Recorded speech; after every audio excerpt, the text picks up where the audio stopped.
The following is a world-class Bullshitters exclusive. Let's start this party with a bang!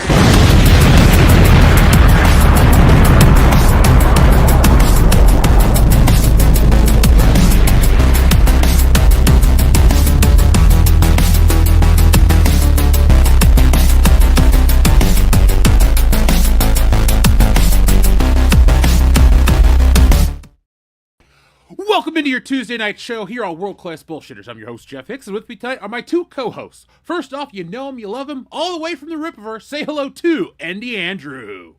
I don't know if you love me, but I do know you know me, and I am here, so tough cookies for you. I'm glad to be back. I was about to say, is there more baked goods we're talking about tonight? Because I could go for a nice scone. They're not that sweet, I'm not a scone guy. I'm not really a scone guy. They're too, I don't know, they're too dry for me. Give me just like a... Something is too dry for you? What the hell is that supposed to mean? Script knows what I'm talking about. Anyway. That's rude. Just because I'm in Texas? Oh, it was a sense of humor joke. Anyway, folks. Something I clearly don't have in this case. I guess There's the irony for you. I'm sorry, sir. Thank you. I like dry humor. Yeah. I don't we'll like talk more about scones. dry humor at the end of the show, Andrew. But, folks, say hello to our other co-host for the evening. From the Great White North, say hello to the Script Doctor. Hey, happy to be here and happy to continue my trend of never trusting Lex Luthor. Yeah. Why? I have why loved would you? watching you on Twitter lately. What's been going on Twitter? I feel like I've missed the memo. I just thought it was funny that there's a lot of people out there that trusted Lex Luthor, and I'm like, oh, I've never heard of normal people trusting supervillains in, pieces of fiction, and yet here we are. This is our world. For the first time ever, we're just trusting the baddie. Yeah, I wonder if they believed Lex Luthor when he says, "I'm genuinely scared." In the same scene where he's really releasing this thing he stole from Superman. Or did they also trust him when he said he didn't know what dog that Clark was talking about? You know a dog? Did they trust him? Sorry. Do they really believe that the Hammer of Bavaria is from Bavaria? Lots of fun stuff. It's been quite humorous. Yeah, the discourse around Superman has been amazing. I have loved it because it's everything I want it to be. You got people who like it, you got people who hate it, and then you got the funny people who are trying to make it like a political statement to hate it, and they make up shit that they haven't watched. And I'm like, every time I see one of those comments, I go, you haven't watched the movie. Now, somebody you like on the internet has told you it's got all this shit in it, and so you believe them, but it's not in the movie, so why do you continue to listen to them? So I've been what's funny is that they took the immigration stuff that the cast and crew talked about, mostly Gunn talked about, literally, when the joke is that there's literally a subplot about replacement theory in this movie, and that's part of that's one of the arguments against immigration. And it's like, oh, that's a fascinating little nugget there, huh? How about that? I've spent way too much time on Facebook going like, yep, interacting, having way too much fun with it. So, folks, we're going to talk a little bit about that. We'll talk about the Lex Luthor supervillain Kevin Spacey's back in the news. That's kind of funny, as well as other stuff. Apparently, there's something going on with South Park. I'll have to check that out so I can at least know what I'm talking about. Have you guys heard about anything with South Park and a lawsuit? Yes.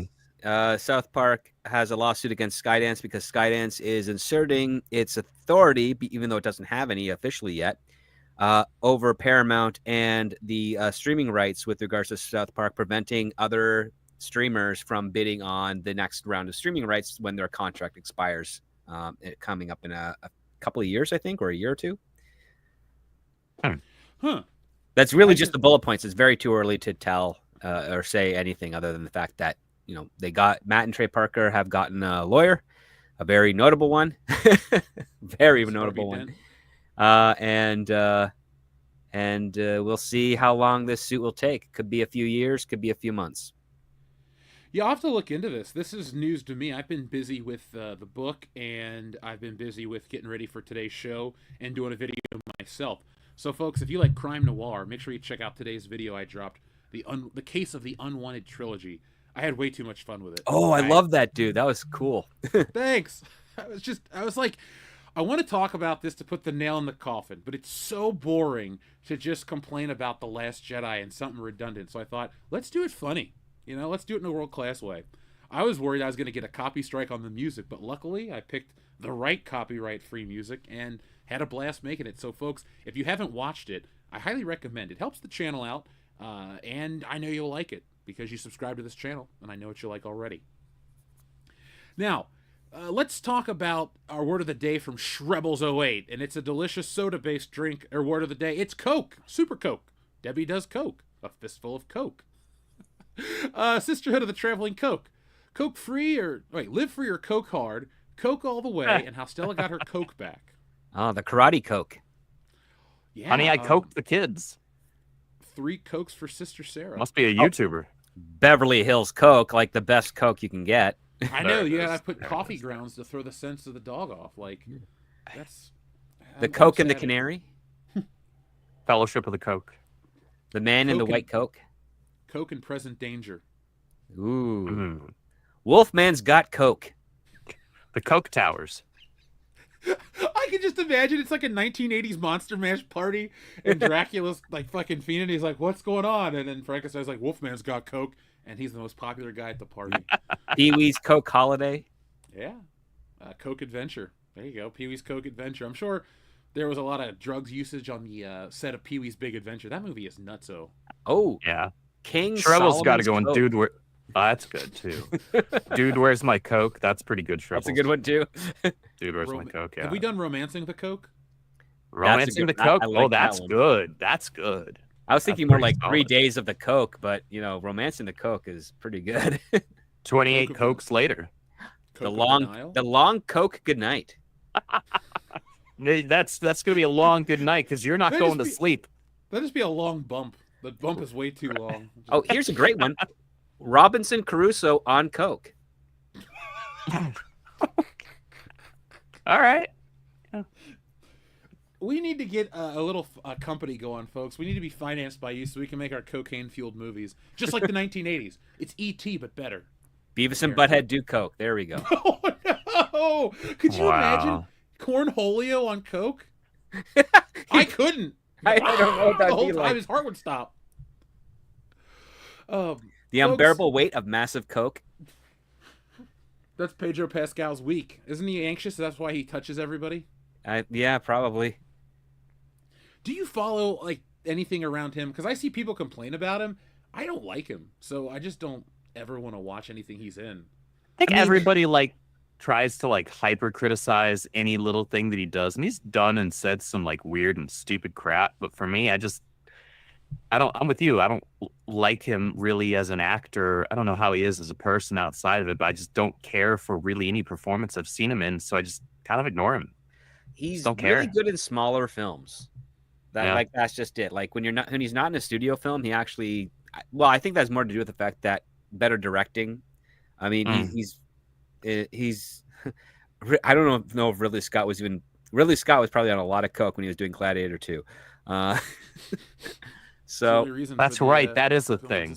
I don't know what's going on, but I've heard some pretty good things about this Western movie he did. He was great in The Unbearable Weight of Massive Talent.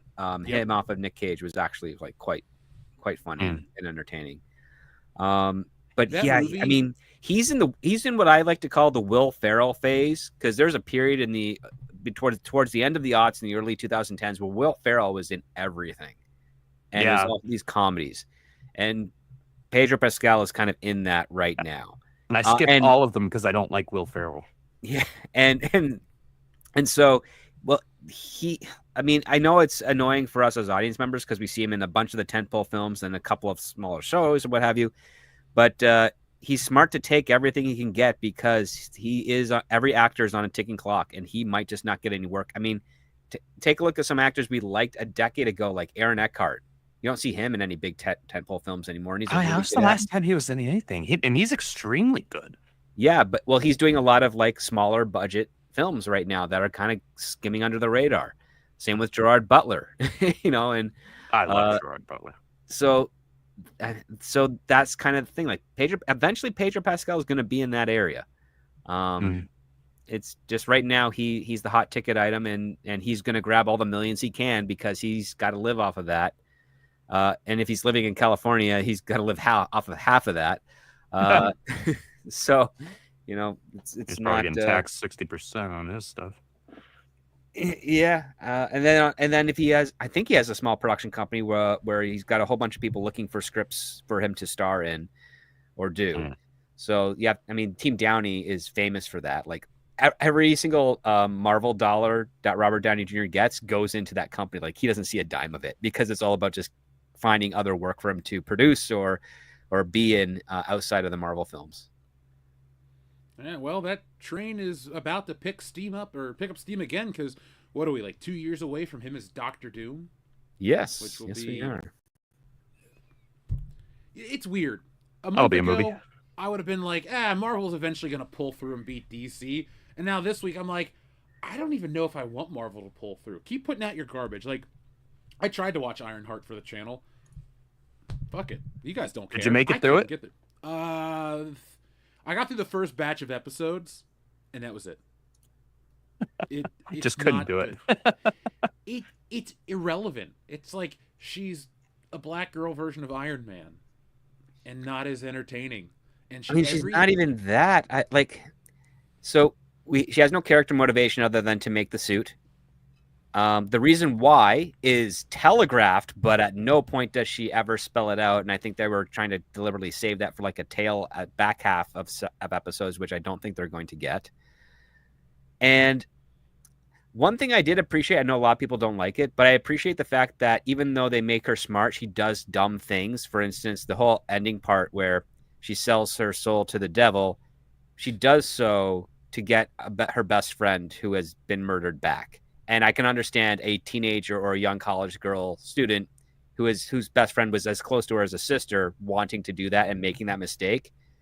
But it doesn't feel like it was earned for us to see her walk down that particular path for this story. It was pretty complicated.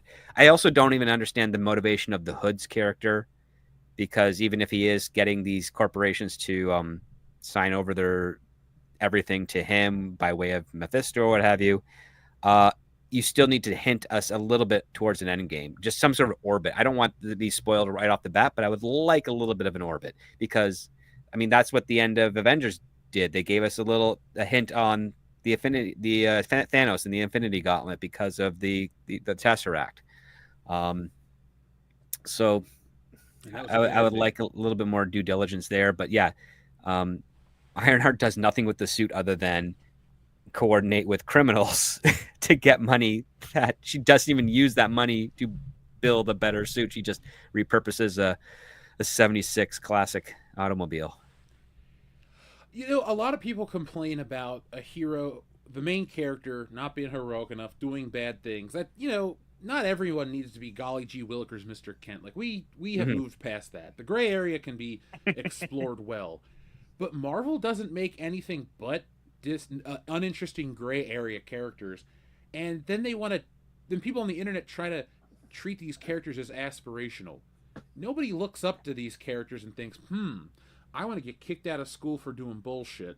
I want to steal stuff. I want to kill a dude. Like, I wouldn't have any problem with it if the internet and social media didn't try to aggrandize every minority character on purpose, but then every one of these characters has the same thing over and over again. Like, nobody talked about Blue Beetle. That was solid. Like, he was a solid hero. He had you and a few other people I know have said that. Oh no, the Jolo was good as Jaime Reyes. Plot was a little weak. Didn't like the characterization of his dad, but I mean, the other part too is the writer never wrote a superhero film before, nor has he ever explored that genre. He does a ton of movies about drug trafficking across the Mexican border. So very it's like disparate genres there. Yeah, so it's like you're really getting that. I mean, get someone who's done at least science fiction before, or a fantasy, or a thriller that's not predicated on just moving drugs, because I mean, it feeds into the some of the negative stereotypes that Hollywood executives have, which is like, oh, this guy talks a lot about drugs coming through Mexico. He'd be great to do a Latin superhero. Just yeah, maybe in the sequel we'll see the Blue Beetle, fight a drug cartel. Like Sicario meets Blue Beetle. Sign Yeah. me up.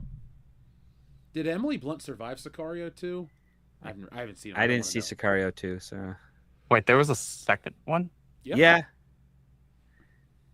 It's thought- funny. Taylor Sheridan wrote Sicario. He's I also liked that movie.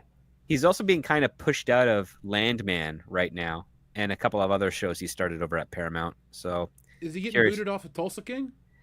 I'm there's nothing been official on that, but I'm pretty sure Sly Stallone is a little bit more involved now on the creative side than he was previously.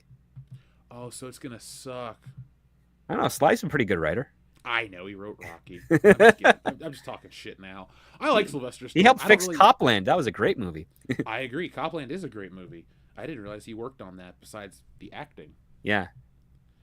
That was one of the earliest DVDs I remember being out because my cousin bought a very early Philips DVD player and had Copland, Austin Powers, and a handful of other movies. I was just like, I've never heard of this. I saw it when I was young, didn't get it. Saw it as an adult, 2 thumbs up. There you go. There's 2 thumbs. Ah, God, the chat is loving the Coke topic. It's a good one, yeah. I know, Wow, I'm the just sitting chat like, loves Coke. Who'd have thought that the High Council chat would love Coke? I wouldn't. We were more beer people, a little bit of alcohol, maybe some whiskey. I didn't realize we've leveled up to Coke, man. 20. I mean, I took a maximum strength Tylenol one time. That was pretty wild. Oh man, you party hardcore. You make my college days look like shit. You know, Right? I won't even talk about half the shit. I played for you probably keeps. get in trouble still.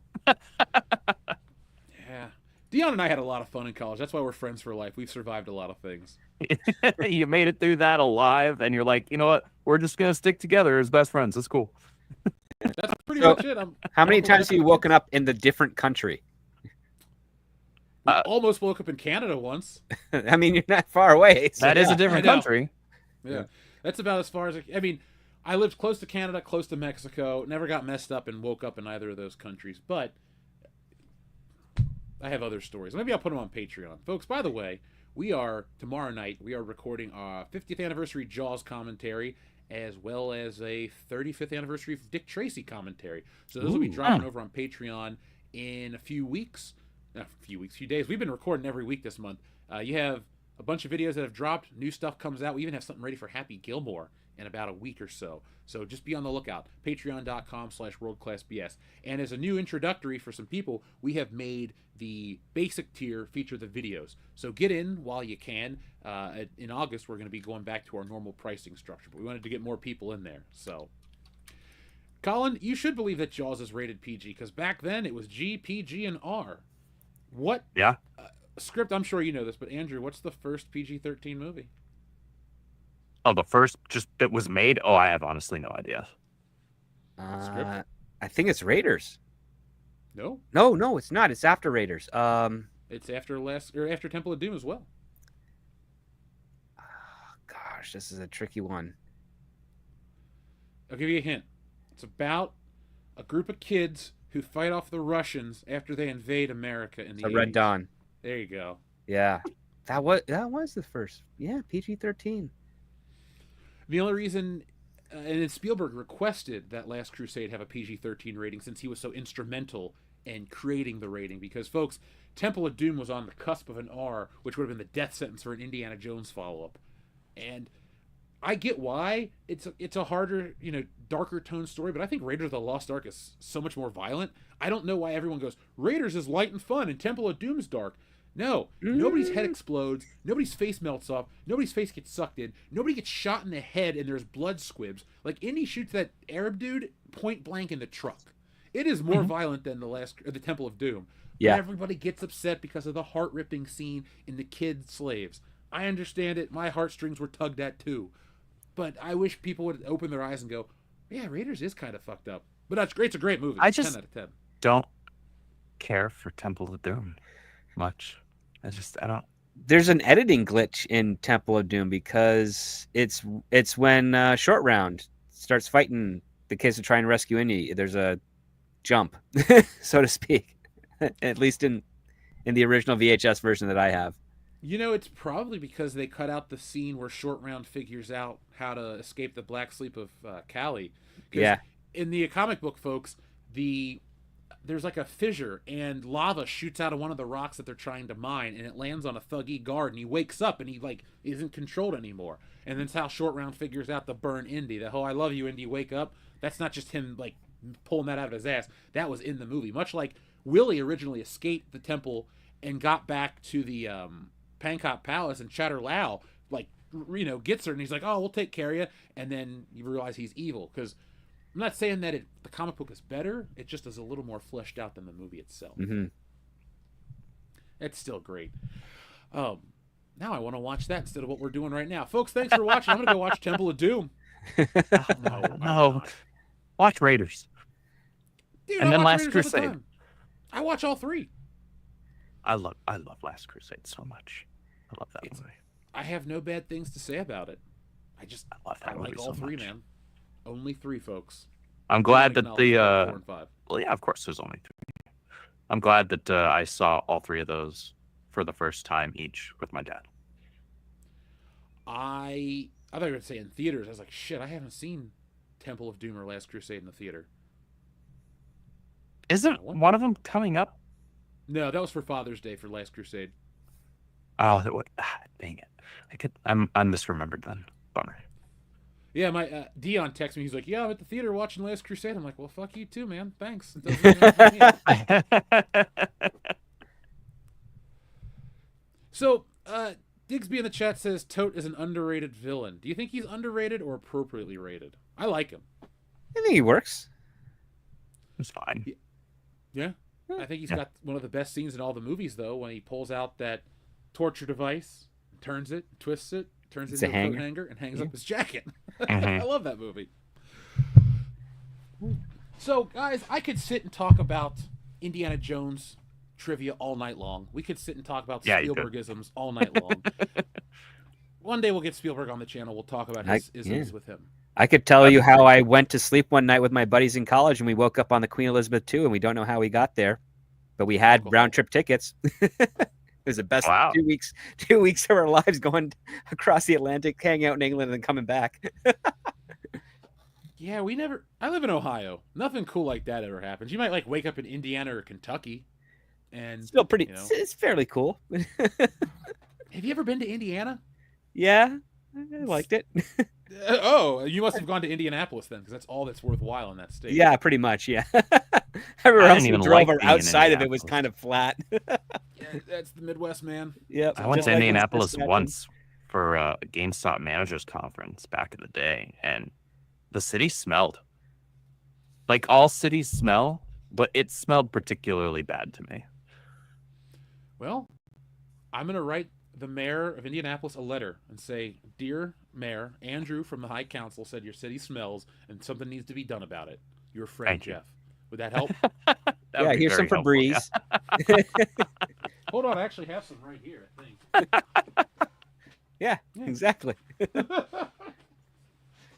People are like, "Why do you have Febreze in your office?" Because I like it to be fresh in here. Got to keep the collectibles fresh. Got to keep my carpet fresh. I don't know. I don't know, Clone Geek, if it smells like Moraine, Ohio. I haven't been there. But, folks, we're not going to give you a lot of super spoilers because we want you to go see Superman. Is it safe to say you guys liked it enough that you'd recommend it? Yeah, absolutely. I want to go see it again. Same. I had tried to go see it on Saturday, but I just decided to eat pizza and play video games like I was a teenager again. So I had the best weekend ever. Nice. Saturday again. That's awesome. Now I kind of want to just eat pizza and play video games. I had pizza too on the weekend. It was so delicious. Well, that's been my new thing. It's like Monday through Friday, I've been hitting it hard. See, folks, I don't post a ton of updates for Stealing Solo 2 because it's almost done on my end, but I don't like to share unfinished stuff because I'm not fair. Also, too, it's not even about unfinished. Like you guys, I like to collect. I like to get things. So, like, for example, this new Punisher figure was announced from Mafex the other day.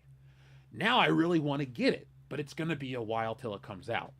Unlike these Japanese companies who like to tease you for months and years, I want to show you this book and then tell you it's done, and all we got to do is do the campaign and then print it, and it's on its way to you. So that's why I'm waiting. But I'm well past the halfway mark. It's cool. I'm loving it. I've been sharing it with people. They're loving the jokes. And so that's probably why you haven't seen too many more streams. I've been wanting to implement Bracket Battle, but Stealing Solo 2 needs to get done, because I told everybody that I was going to get this book done, the whole trilogy done, before Spaceballs 2 comes out. Because the last thing I want to do is go, oh man, I was going to do that in my book, and then never be able to do it because it looks like I'm ripping off Spaceballs. Yep. So You got to be able to do it first. To the punch. Yeah. That way you can say, hey, they ripped me off. Yes, I can. It's like, why is Harrison Ford in a basement in this movie?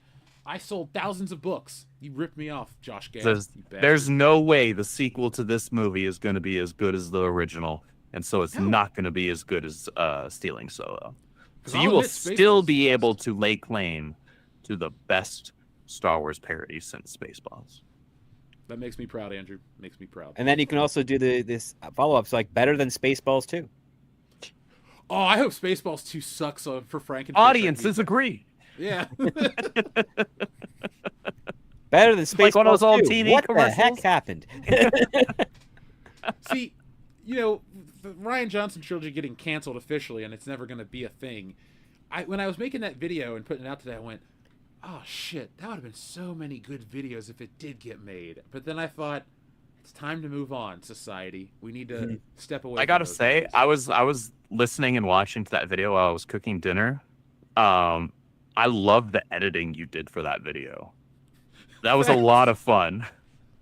The only part I'll pat myself on the back for is like a laser blast dodged in the night, and I got the special edition where his head just dodged to the side. I kept watching that over and laughing to myself. It was great. I was just like, oh, let's make this world class for the folks. Folks, check out the video. I'm gonna be promoting these a lot heavier now because we're making them even more world class than they were before. And also, I went to the toy aisles this past week and gave you guys another Ollie's video. So thank you for everybody that checked that one out. I'm gonna throw an idea for you, Jeff. It was inspired by the chat there, but I think you should do a spin-off when you're done your trilogy here called Deconstructing Chewie. So is it just me like destroying a suit or destroying a character? Well, I would say watch the movie Deconstructing Harry by Woody Allen and take some inspiration of that and how it pertains to Chewbacca. Okay. Because there might be something cool there. And I want to thank Jettison Guy because he said stealing Chewbacca would be tricky. And I'm like, Chewie. Yeah. Let me write that down because One might call it a hairy situation. Mm-hmm. Womp, womp, womp, womp. What was the I know movie what I need am. to watch? Deconstructing Harry. All right. Get my special pen. Okay, folks, you're watching Jeff stream and take notes at the same time. Ooh, there's a drawing of Spider-Man I did on the back of this. Random. Ooh, nice. Oh, okay. Nice. No, that was actually a shit sketch I did with a red Sharpie marker. Come on, now I have higher standards for myself. You can But- still do better than I can. Yeah, but your art's not bad, man. If you put the time in, you could do your own comics. I'm just saying. You're not the first friend I have that I looked at their sketches and I went, if you just did it, you would be very happy with it because no one would critique your art like, this is bad. People would be like, dude, I didn't know you could do this shit. Because when you sent me the, like, I've seen the stuff and it looks great, whoever's doing the official stuff. But when you sent me your stuff, I was like, why aren't you doing it? You have the skill. Like, you can do this stuff. See, that's the thing, folks. I'm always happy for independent creators, no matter how they get their stories out there. But if you're out there writing and drawing it, I want to see you succeed doubly because that's double the work. And that's, I don't know, it's cool. Like, I want to support everybody's stuff. But Andrew, one day you will draw your own comic. I know you will. We'll see if I somehow manage to find the patience and attention span for drawing sequential art. It's not as bad as you think, dude. I've been listening to this trilogy of books on Audible while I'm working on it. I've been listening to Burn Notice. It just comes to you, especially when you're feeling the flow of your story. So, just go for it, man. Now, folks, everybody's suggesting we need to steal Lando, we need to steal C-3PO and R2-D2. Look, if Can't steal Lando. stealing You can't have those anymore. No, I don't know what. Yeah, what would we do to Lando? Like, I feel like with a Colt 45 and a nice conversation, Lando would just hang out with you anywhere you want to go. It's like, Actually, hey, I think Lando. Lando would be one of the guys that would help you achieve any of your stealing. He's like, Yeah. we need to distract this woman. all right. Let's call in Billy D. Williams. He'll seduce the heck out of her. He's Yeah, like, well, guys, I'm married. It's like, no, just talk to her for like 5 minutes. There's a million worse ideas. Yeah, I mean, Billy D. Williams may or may not be written into Stealing Solo 3. I just don't want to tell you guys, but hey, he might be in that story. Exactly. You may just have. I might have. I see. If me telling the whole story wouldn't affect like people picking up the book, I would tell everybody everything. I'm so excited about it. Like, you know, I'm excited for it. And I haven't seen anything from it yet. yeah, Jeff doesn't show me anything. I No. want to be surprised. I want to read it and be surprised. I don't want to know beforehand. I want everybody to enjoy the fun. I don't want to take anything away from you guys and give you spoilers. I was just reading Jettison Guy's comment and laughing. I'll check all that stuff out, guys. I'll check it all out. But I don't know how many Star Wars parodies are left in me. We gotta, you know. A trilogy is probably a good place. You've got other ideas rattling around up there that have nothing to do with Star Wars. Yeah. No, my post-Stealing Solo trilogy book is pretty cool, if I may say so myself. Maybe Yeah, one I day want to I'll see do what else some- you can do. Maybe one day I'll do a superhero book. I feel like some people are waiting. I'm just like, guys, I draw that shit every single day, but for some reason, I don't do those stories. You need to. Mark Medina says, I need to get the first Stealing Solo. Well, Mark, Yes, you do. You can go to stealingsolo.com right now and get yourself one of these beautiful books, front and back cover, featuring the kidnappers, the kidnappee, and the Yeah. book is bright and colorful, written and drawn by me. So, guys, Do go it. to stealingsolo.com right now. Features some people you might know. And while you're there, Mark, you can grab Woke Busters too. Yeah. Won't be disappointed with that. Ghostbusters. That's for sure. Thank so, you, guys. So funny. Especially the McDonald's fries in the bar thing. That just cracked me up more than I was expecting.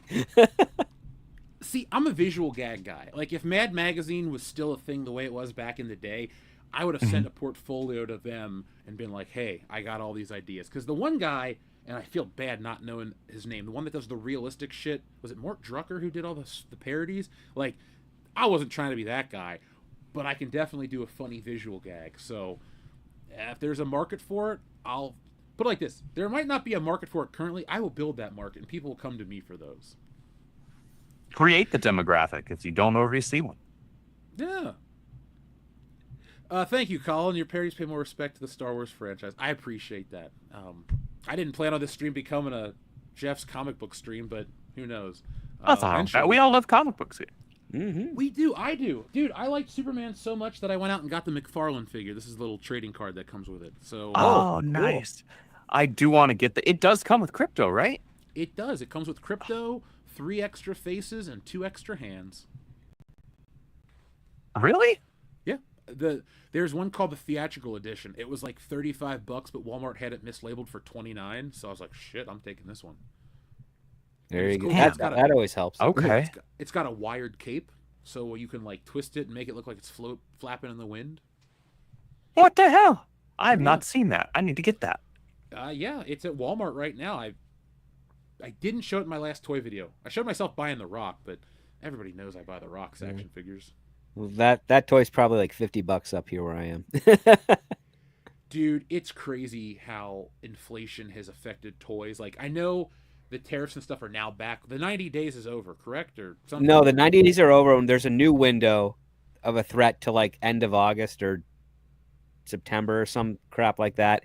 It's really, I mean, up here in Canada, there's this phrase called taco, which is called Trump's always chickens out when he comes to tariffs, because he'll make the statement and then he'll say, no, I'll give him another time. And I think he's just doing that to kind of throw people off balance, which for him, that's fine. For other people that are not paying attention to the game, it's really dumb.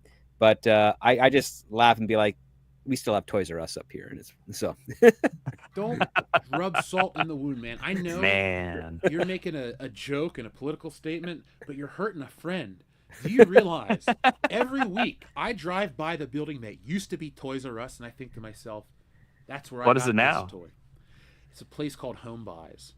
And the other Toys R Us by me is a storage place / RV park where people that have RVs on the west side of Cincinnati just park there. They can even park your RV on the roof, and then they stay there all the time.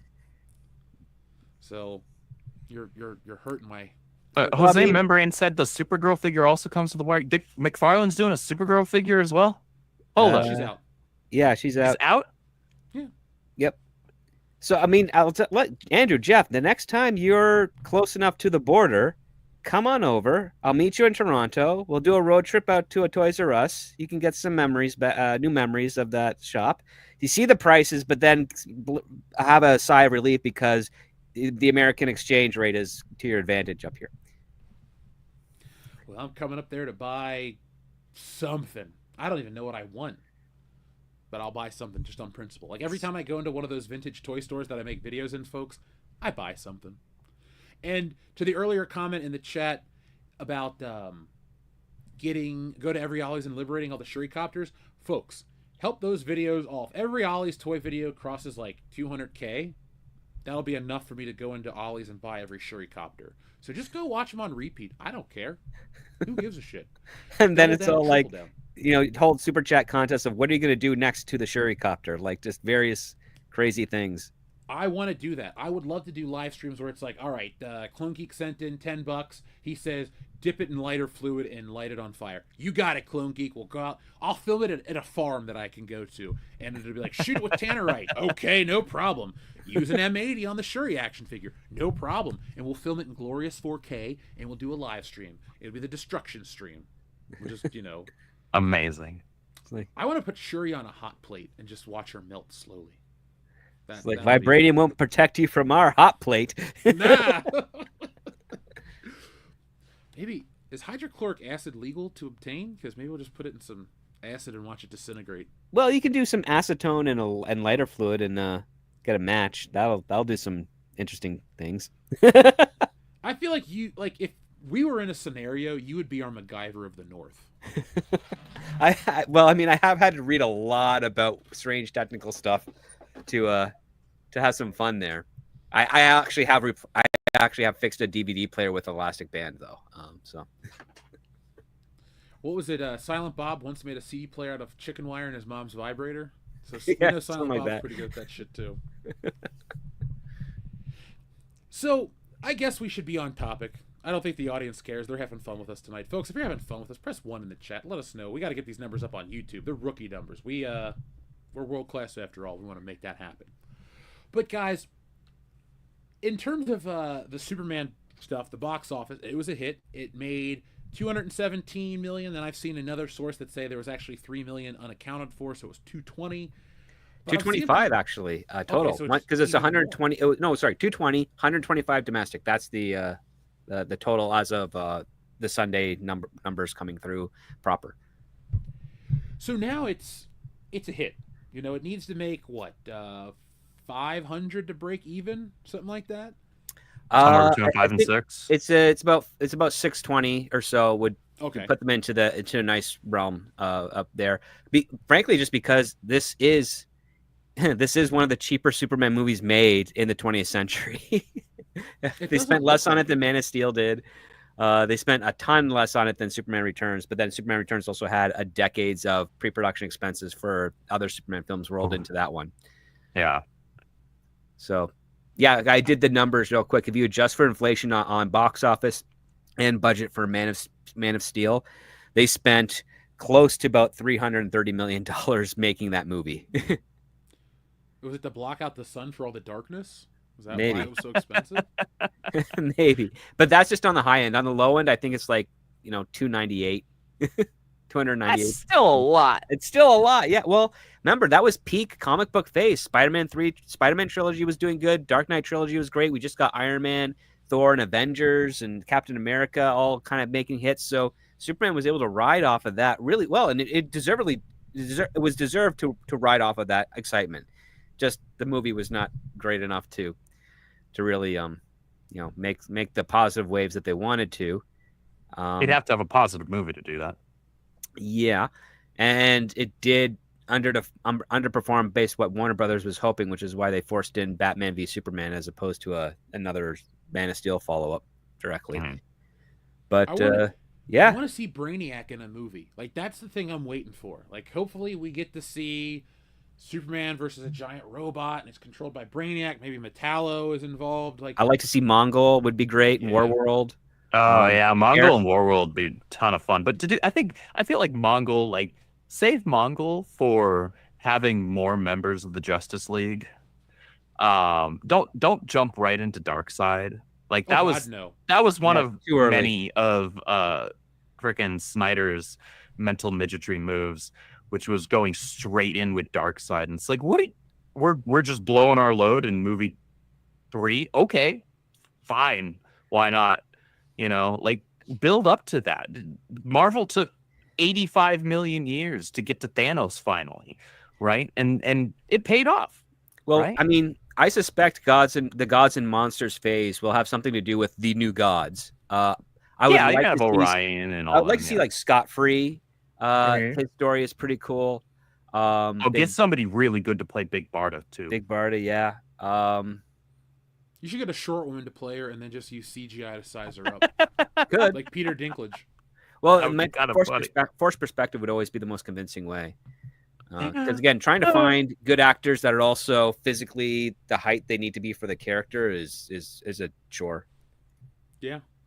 That's why I didn't play Hervé Villachez in his life story. It just didn't work out, even though I had the chops for it. I hope that the next movie, though, pulls back a smidge on the other superheroes, and it's just straight up him. Like, I'm glad they wrote Krypto out. Like, Krypto's gone. I like the Justice Gang. I thought they were great, but I really just want to see Superman doing it on his own. I think it's a little dicey that James Gunn put the black man, Mr. Terrific, into a gang. just throwing it out there. I mean, He always was fighting against that name, though. That was a he Guy was, Gardner but he thing. was, but it's like It was. Nobody supported Guy in that name, no. Well, except for another guy who Metamorpho. we don't want to spoil it because you guys should go check out the film and judge it for yourselves. It captures the spirit of what Superman what we should have got about 13, 14 years ago. I'll tell you guys this, though. The constructs of the middle fingers cracked me up just thinking about it. that Just was boom, pretty boom, funny. boom, I constantly. hate Guy Gardner, and I laughed my butt off at that scene. Yep. That was pretty good. The only two DC characters I have any feeling towards are Batman and Superman. Call me basic. I don't care. Oh, But- I like Ted Kord Blue Beetle, and you probably would too because Steve Ditko wrote some good stories with him. Oh, I've read them. Yeah. But like this, I don't I like the Green Lantern, but I like Hal Jordan Green Lantern, but I really like the Green Lantern. I think he's a cool concept, great character design, especially when Neil Adams is drawing him. Like, I like a lot of these characters. But if you look on my collection, it's like Batman and Superman are my only DC representatives.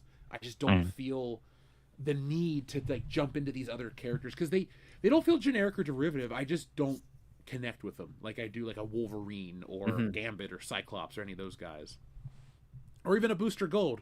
My buddy Joel loves Booster Gold. It's his favorite superhero. He used to tell me about him for hours. Oh, Booster Gold and Skeets, greatest concept ever.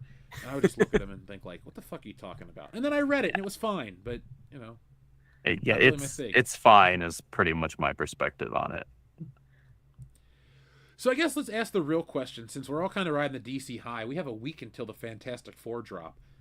Is it going to capture the same market share? Do you think it's going to be like this? Superman, for better or worse, people keep talking about it every single day.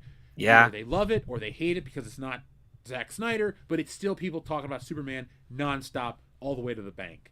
Does Fantastic Four put a hold on this, or does it just straight up I don't know. I think he'll put a dent into it. I don't know how big of a dent because the marketing is kind of leaking some pretty pivotal plot points of the film.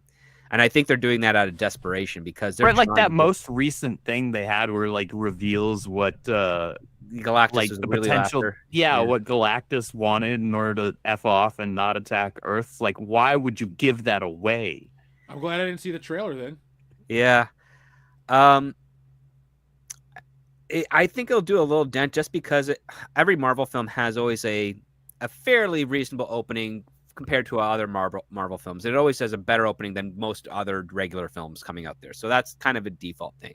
I don't think it's going to break any banks or records because, what is it, 3 films this year so far, Marvel, right? Or 2. Captain America, Brave New World, Thunderbolts. Yeah, that's about it. Those 2. Yeah, and I think it was just those, right? And this will be the 3rd. Those other 2 films had okay openings if they were just, regular superhero films without the franchise backing them. And I think Fantastic Four will probably be in that realm. But I mean, unless it, of course, obviously, unless it's really, really great, it's not going to hold much on legs. But I have a lot of doubts and reservations, even though I do think Vanessa Kirby as Sue Storm is a pretty good casting. I do like her too. My thing is, I think I would have loved to have seen them get this right. I really would have loved to see them finally get the Fantastic Four, Marvel's first family, right on screen. And the tone of that initial trailer felt right for what they were trying to do with it. But between a lot of the conversation around it, and who knows, maybe the movie itself will be different. I don't think I'm going to end up seeing it in theaters, honestly. Oh, really? I don't know. It's hard for me to get excited when Pedro Pascal is in such a prominent role in something because I do not care about the guy. Like I'm with Script. I think Vanessa Kirby was a great choice for a Sue Storm casting. I don't have a problem with like the way they made Ben look. I think it's weird that his voice just sounds normal. Like he doesn't sound like the gravelly voice, cigar munching guy that I would expect out of Ben Grimm. Johnny's fine, but I don't see this doing much, and that's not a black pill. That's just I don't think Marvel's in a place right now where they can take a gambit on something that hasn't worked the last few times they tried it with an audience that's already kind of burnt out on their stuff. Yeah. And also, too, I enjoyed Thunderbolts. I gave it a good score. I did, too. Yeah, we both did. But I also just, after watching Ironheart... It wasn't a needle mover. No, but I watched Ironheart and I went, Marvel hasn't changed at all. It's still the same shit. It just, this one was slightly better. But I do think they're going to take a lot of liberties and change a lot of the FF, and you're going to get a lot of armchair experts coming out of the woodworks. Well, the Fantastic Four always had Sue as the leader of the team, and I was like, no, they're conflating leadership with the fact that she is the responsible anchor of the team. That's different. Mm-hmm. She's the one that keeps the family together. She's a face of Fantastic Four because Reed Richards is always working on something in the background, and then when trouble comes a brewing, that's when Reed takes his head out of his butt. And, starts formulating ways to try and solve the problem. And anytime he has his doubts, Sue is there to do that. She is the mom of the family. And the one thing that a lot of people kind of forget is that even though dad is the Ward Cleaver, the wise one, he's able to be the wise one because the mom's doing a lot of other heavy lifting around the family so that, when people listen to Ward, they really pay attention. Yeah, this whole bit with like, oh, Sue's the leader of the team. I think that the way that that's being worded in the media, and leveraged on YouTube, is probably a lot less heavy-handed, or a lot more heavy-handed than it's actually going to be in the movie. I don't know if I'm interested enough in the movie to actually care and find out. But it comes across as that way. Do you think, though, that the audience has enough to be concerned about, historically speaking, that they're like, sure, the Marvel Studios has done a great job of making us have those knee-jerk reactions. They've given us every reason in the world. Yeah, I just don't like the people that are making those movies. Yeah, there's no reason not to, right? They've given us all the reason in the world to have those misgivings and knee-jerk reactions and predispositions to being like, yeah, it's probably going to be like this. Even if it ends up not being like that, it's kind of on them for putting us in that headspace on a constant and regular basis, right? Remember a lot of the marketing and conversation that was coming out around Thunderbolts, right? It was leading a lot of people to believe certain things about the film were going to be a thing, and a lot of YouTubers were talking about it like it was going to actually be that thing, and like it was a thing. And then we watched the movie, and It's not there. And it could be the same way with Fantastic Four, but again, those misgivings, you kind of put those in us. Mm-hmm. Oh, this is an interesting point, though. Deadpool raised the bar on humor, and the Marvel PG jokes just aren't hitting home, in my opinion. I disagree with that. I think Deadpool's just a lot of edgy, stupid bathroom humor, and It's very shock low value brow, yeah. humor.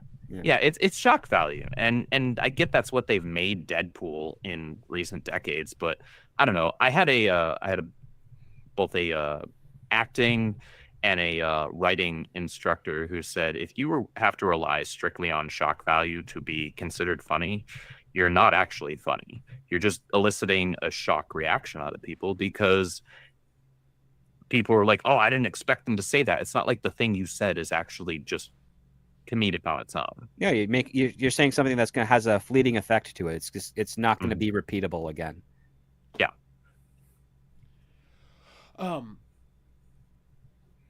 Robert Infinite Realm, shout out to you. Apparently the whole Johnny Storm thing's been toned down. We'll find out in a week. I want to get excited for this, but I have, like, literally all month long, I've been thinking, like, wow, Superman's out next week. Superman.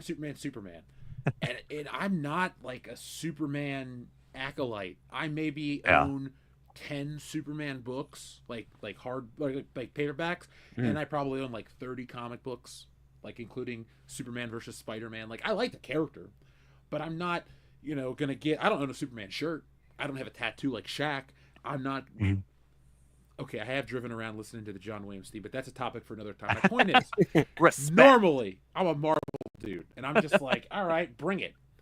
But there's just something. It's weird too, because it's spiritually, it's both companies' first heroes.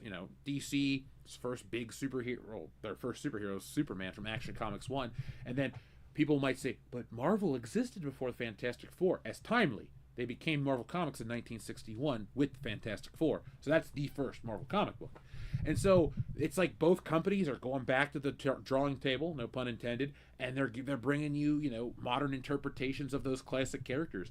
And I'm going to put a dollar bet down. Hold me to it, guys.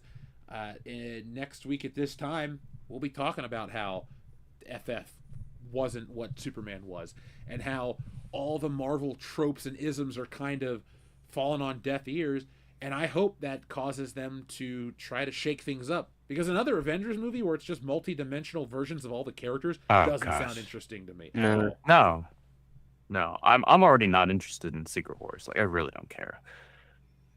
Like, you could spend 85 years showcasing a bunch of chairs with different characters or actors' names on them all you like until you're purple in the face and I'm blue, but I don't care anymore about your cinematic universe. Like, Thunderbolts, I'm glad I enjoyed. I pleasantly enjoyed that. My dad and I were both pleasantly surprised, but there's nothing in the pipeline right now. Like, even the fact that they're calling the next Spider-Man film Brand New Day doesn't exactly fill me with a whole heck of a lot of confidence. How are you upset? Because they already had Riri Williams make the deal with Mephisto, so you're set. You can't have Spider-Man do it on top of that.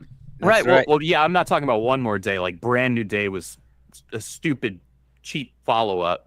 But yeah, I didn't think it having was as bad as people think. It had good art. Well, it definitely had that. You won't get an argument on any of that. You had Steve McNiven drawing the book. He's great. I mean, it introduced Mr. Negative. It had Spider-Man fighting more grounded heroes. It was a good villain, villains. and like one of the few more recent villains introduced into his rogues gallery in a really long time. He's the last worthwhile villain. I can't think of another new Spider-Man villain, and it's been 18 years since that shit happened. Goddamn. In that window of time, because he was a good angle. He was. Yeah, because he had Aunt May working at Feast, and she was all intertwined with Martin Cho. Was it right? Yeah. Martin Cho or Martin Chen? I remember these things, sort of. But no, he was cool. And I liked that. I wish more people cared about superhero movies, but I definitely feel them. Maybe it's just Marvel. I just feel like people are, kind of checking out. Because you can't have so much garbage be released with people Martin Lee, thank you. You can't have so many people, you can't keep giving people garbage and expect them to get hyped.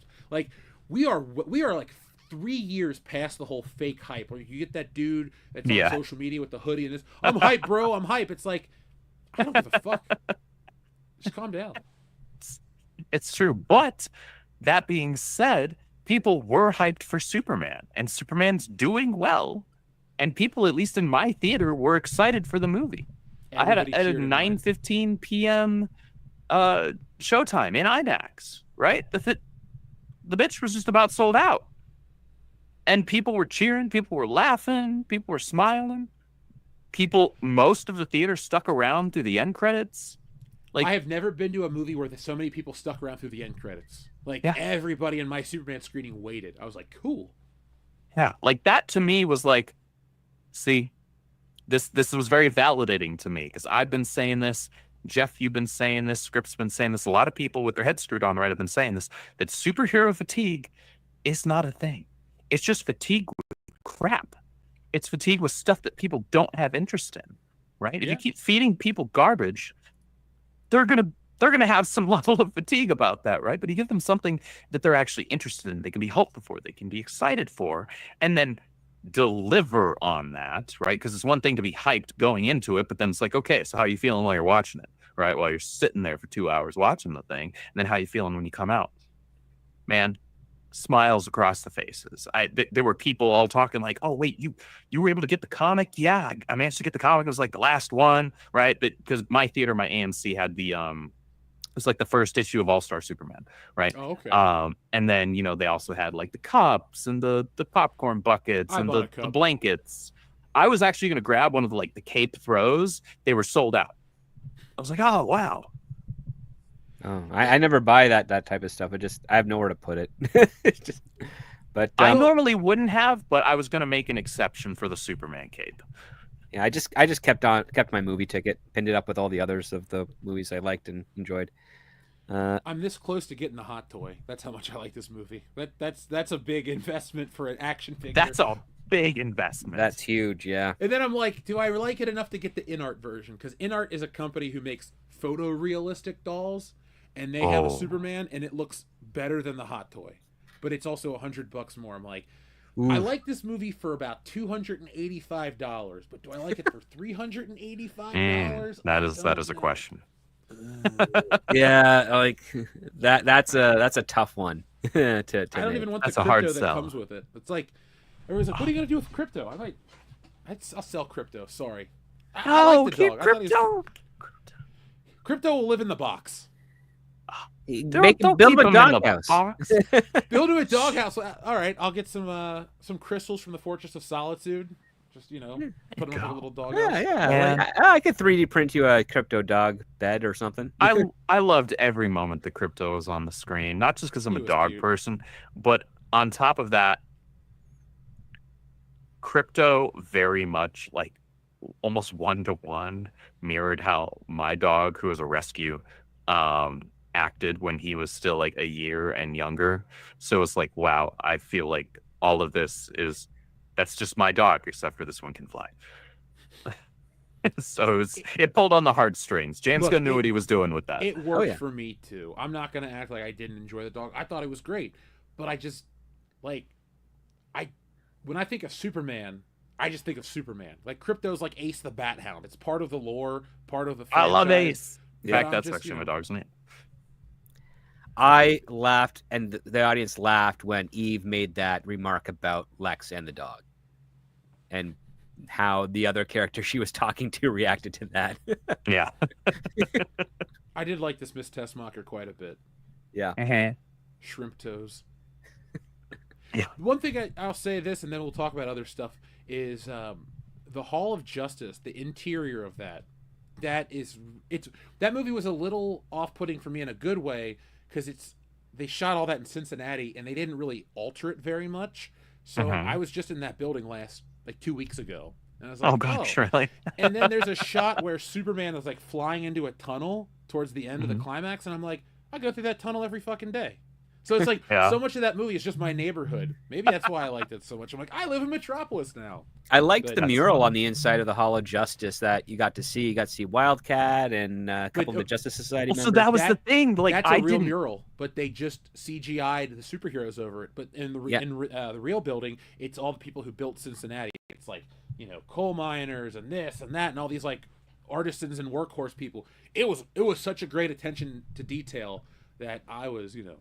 I was so engrossed in everything else that my buddy Spencer sent me like pictures of like that mural inside the Hall of Justice showing the Justice Society characters. And I was like, I completely missed that. How did I miss that? Right? Because yeah, it was that was super cool. Like that's attention to detail thing that you really only do that if you do, regardless of how the outcome was, if you actually give a damn about what you're doing. Like that was a nice little touch because that was something in the background that's not a focal point in those scenes, right? But you could have put anything like those that, and nothing would have changed about the movie, but you did it anyway. And so upon like repeat viewings, now people because at least I am when I rewatch a movie multiple times, I try to look in other places that my eyes and my focus weren't the first time around to see what other little things might be there. And that'd be one of those things that I would have caught on a repeat viewing if my buddy hadn't pointed it out to me. I'm like, oh, wow. Like they gave a damn enough about this to do that, to put that there. That's cool to me. Like I appreciate, as a comic book fan, I genuinely appreciate little gestures like that.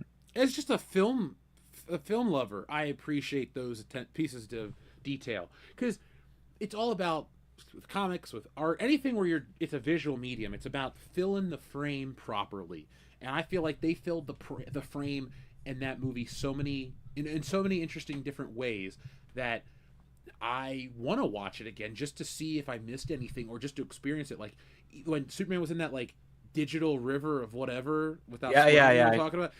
That was the moment I went, I'm buying this movie. This shit looks cool. Like we've never seen Superman do that kind of stuff. It's always like he flies around a city really fast, or he goes underground, or he like gets stabbed by Doomsday. Okay, fine. We've never seen Superman go to another dimension, right? And get caught in an undertow of sorts. Yeah, an undertow of whatever the hell this is. Yeah. And we're you know, probably going to get Bizarro out of that Ultraman.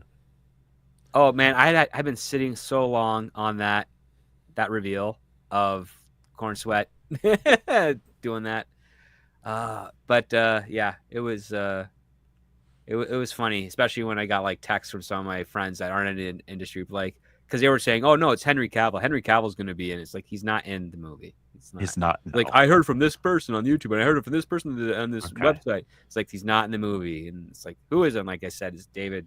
He's doing Do that. people role. realize that half of the insider stuff never comes to be because it's all made up? Yeah. It's all I mean, BS made up for clicks, guys. Come on. mean, It's like, no all the different than shit YouTube. We've been stuck listening to for years. It never came true. Oh no, what a surprise. I know. I can tell you, some dude from my secret source inside of Disney called me to tell me about the theme park and how there's a secret underground layer built over a volcano where they sacrifice goats. Like, you know, Which is very impressive to find in the Florida swamps, because that's what there's this Disney built over. I'm talking California, man. Oh, well then that's over by the faults, yeah. Yeah. Bob Iger's backyard is where they sacrifice virgins. You can make up anything, and people will believe it on the internet. But you know, I think it's a lot of it comes from people want to believe those things because it's like, oh man, Henry Cavill will still be in this movie. I like Henry Cavill, but he doesn't fit in it anymore. Like, I don't get it. Why people are so.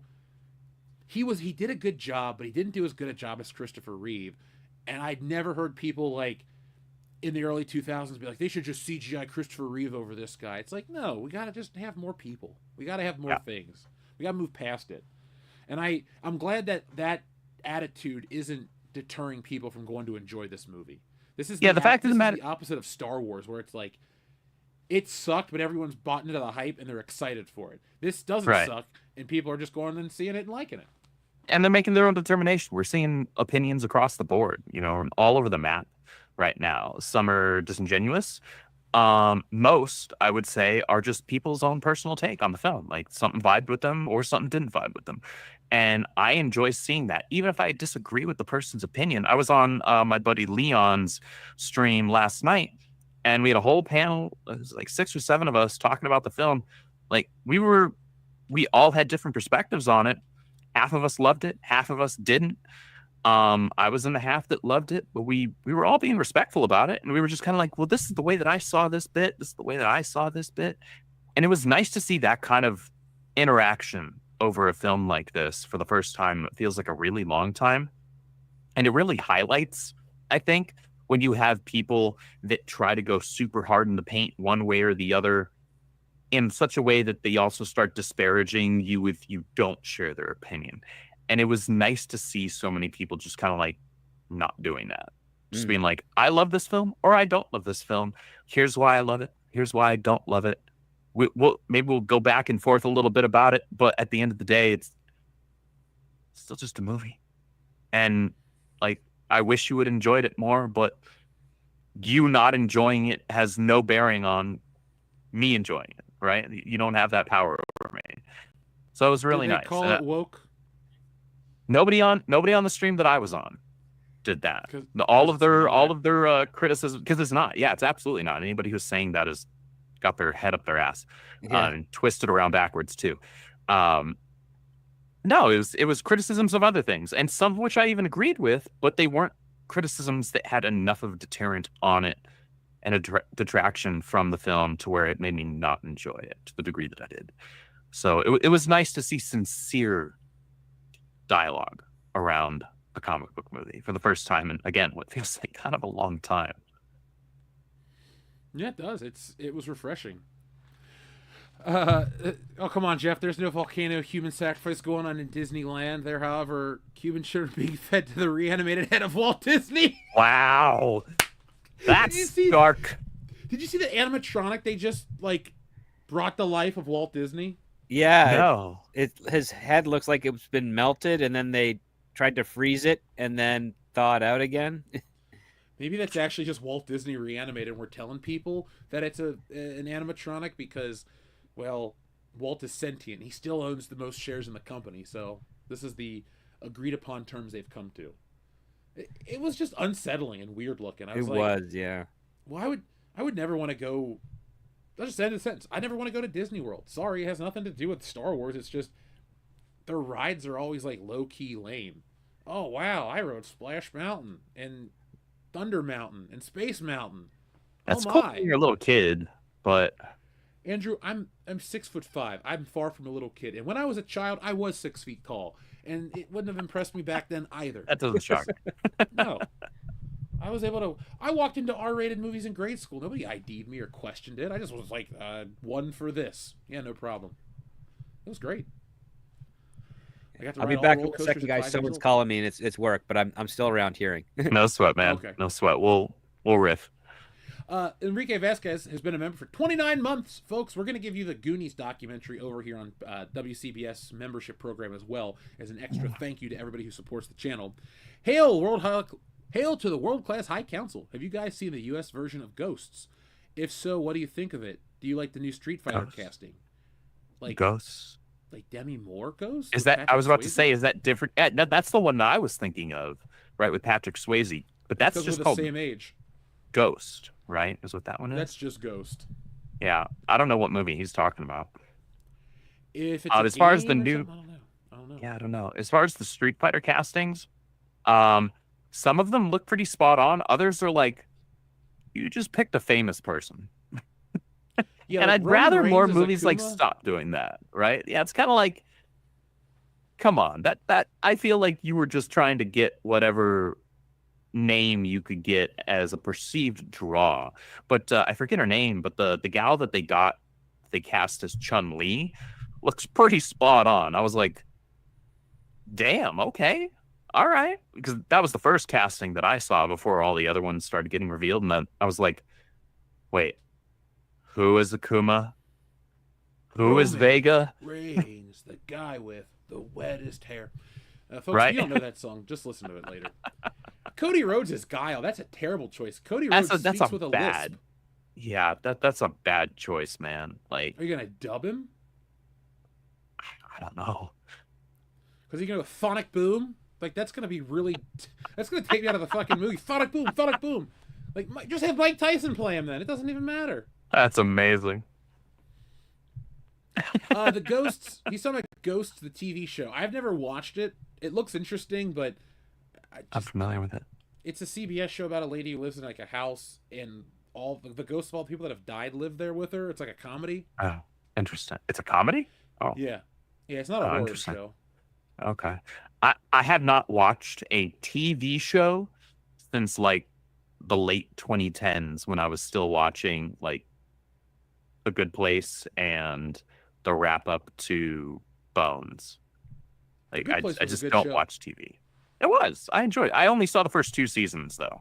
I forget how many seasons it went on after that, but I just never. It's just 4 total, I believe. Okay. Yeah, I was mainly watching it because I like Kristen Bell. At the time, I was like, I had a hardcore crush on Kristen Bell, and did you watch at the time, Mars? Yes, I did. In fact, I own the entire DVD set. No judgment, man. I watched and the movie. Eliza Dushku. I watched whatever show she was on back in the early 2000s. Yeah, I was all about it. I was all about her. You know what my feed's been full of is Jennifer Love Hewitt this afternoon. Apparently, they got some. There was She looks good. That's all I'll say. Well, yeah, like there was some like footage of her or something. She was on like a red carpet or something like that recently, and I guess she was taking heat for like not being like super skinny anymore. It's like, guys, I like her more now. She's not in her like early 20s anymore. And honestly, yeah, like she has a very feminine, womanly figure now. You know, she's very she's shapely in the best of ways, and so it's like. I don't see the problem here. I'm just seeing like curves in the right places. What are we mad about? It's just people talking shit on the internet. You know. Yeah. The internet's folks, gonna internet. Yeah, I do too. But it's funny. The internet wants to internet, but it's like talking trash about like a Da Vinci painting or something. You're like, oh, it doesn't look that good. It's like, fuck you. You do the Sistine Chapel. You're right. Yeah. It's like I saw somebody saying, Love Hewitt. I'm like, she looks great. You don't look that good. I saw That's right. That's exactly. I'm glad that you said that because that's exactly how the clip of her on the red carpet came across my feed. Because it was one of the people I follow, like quote retweeting the video of her being like, I see all these people talking trash just because Jennifer Love Hewitt has like more curves in the right places now instead of being super skinny, and none of y'all talking trash would still warrant even getting a look at from her. So it's like, why don't y'all chill? Yeah, just jealous people. Like, I wasn't going to go watch I Know What You Did Last Summer, and I'm still not going to, but I'll consider it if it's like, I don't know, you're out with friends, and you're like, I don't really want to go home yet, and it's like 10:30. Yeah, maybe there's an 11 o'clock showing I Know What You Did Last Summer. Grab a beer at the theater, sit back, laugh at how shitty it is. I file that as under those movie franchises that, like, I never got into, so just like with, I haven't seen a single Final Destination film. And so I know the most recent one came out, and I was like, cool. And I remember when a lot of people were talking about them way back in the gap. But I'm like, I can't just dive into this one. I'm not sorry. Man, you deserved that out loud face I just made. Dude, you could actually watch this Final Destination because... without seeing the other ones? Yeah, because it's like it's not a reboot or an origin. It takes place before all the other ones, and it ties everything together in a narrative way to where all you need to know is that people die in the order they're supposed to die in, and that's it. Really? Like, yeah, it's... But wouldn't that kind of be like a spoiler to not to see the others first? The fifth one... Okay. I recommend you watch them all because they're all levels of, like, pretty okay to shit, but they're fun shit. So like, right. One, I can understand that. 1 is okay, it's very dated. 2 has got a great part in it. I think 3 is the best one. 4 is the shittiest one. 5 is unique, and then 6 was good. So like overall, for a horror franchise, I'd go it's like a 6 out of 6. None of them are like absolute unwatchable, but they know what they are. They're all very like sure. They don't take themselves too seriously. Is Hell that no. basically what? Okay. Hell Well, maybe one of no. these days then. Like, but yeah, like They're I on never streaming. watched those. I never saw I Know What You Did Last Summer either. Like, I never Those got into suck. those. Like Scream 2 is crappy. I Know What You Did Last Summer is worse. It's just a bunch of Oh. pretty. It's like the '90s version of the Brat Pack running around. Like, This is just a bunch of like really good-looking people getting yeah, killed. it's Freddie Prinze Jr. and Sarah Michelle Gellar and Jennifer Love Huge. I mean, I'd pay to watch Freddie Prinze Jr. get killed. Oh, me too, man. I want to see him get his head like whacked with a machete right down the middle. But I had a split hardcore open. crush on Sarah Michelle Gellar back when I was watching Buffy. I never found her appealing. She was just too flat to me. So 11 and 12-year-old Andrew was like, I like her. I liked her face. 11 and 12-year-old Jeff was like, I don't like Buffy the Vampire Slayer. Give me Fair enough. Pamela Anderson. And now it's Oh, an adult okay, life. we're just jumping. We're jumping way over there. All right, that's fine. Yeah. No disrespect. No, none taken. Our friend Lord of Opossums, thank you, Lord of Opossums. He's gifted 5 WCBS memberships. Folks, if you accept one of Lord of Opossums' memberships, please tell him thank you in the chat. I will give you guys a special shout out if you do that right now. But Lord of Opossums also dropped my favorite super chat I've received in a long time. Jeff, which is your favorite action figure that you own? Oh, man. Oh, that's a good question because you own a lot. Yeah, I own tons, like more than I'm willing to admit. My favorite, I'll give you a couple because I have to pick by like type. So like I have a favorite rock figure that I've had since a kid. That's my favorite one, no matter how many new ones I get. It's called House of Pain Rock because it was the first one in his wrestling gear that was accurate. That's my favorite. I like in a minute I'll show it to you, Lord of Opossum, since you gifted 5 memberships. I enjoy Combat Belt Batman from the animated series. I also like Crime Attack Batman because they're both in their movie and cartoon suits respectively. My favorite Power Ranger toy was the White Ranger because it's the White Ranger and he's awesome. My favorite Spider-Man figure is the Mafex because it's perfect and super detailed. Yeah, it's super detailed. I really like Chip Hazard. That's a good toy. Inspector Gadget's a good toy. My Michael Myers doll's I got too many. Like, it's a set at this point, but it's also shit I bought over my life. Andrew, do me a favor. Tell the audience something that you enjoy, and I'm gonna go grab one of these. Gosh, something that I enjoy. I've got actually, we'll just keep it on topic here. As far as favorite action figures go, that's actually kind of tricky, but I'll take the easy way out like Jeff did. Because it is genuinely too hard to just pick an overall favorite. My favorite Star Wars figure that I have is my Black Series Darth Revan that I own. My favorite DC action figure that I have is going to be DC Rebirth Wally West Flash from Rebirth Titans. It has my favorite suit of his, which he only had for a little bit because DC decided, no, we're just going to put him back in the same one he was in, basically in the 90s, which I wasn't exactly mad about because I was kind of his most recognizable one. My favorite Marvel figure is actually probably harder to choose because I have some really great Spidey ones. Actually, I take that back. It's actually not that hard. It's my, oh gosh, what the hell is the name of the manufacturer? It's a Japanese manufacturer that's escaping me for whatever reason right now. But it's hyper detailed, hyper articulated, and it's the Spider Armor Mark Revoltech? IV. Yes, it's my Revoltech. Thank you. For the love of God, thank you. Yeah, it's my Revoltech. That's the Spider Armor Mark IV because as much as I hated that run, the Spider-Man Worldwide by Dan Slott, Yeah, I stopped actually reading then. I really love that suit. And so that's my favorite Marvel figure that I have currently. Lord of Opossums. First off, somebody gave me an action figure of myself, Andre the Giant. Anybody want a peanut?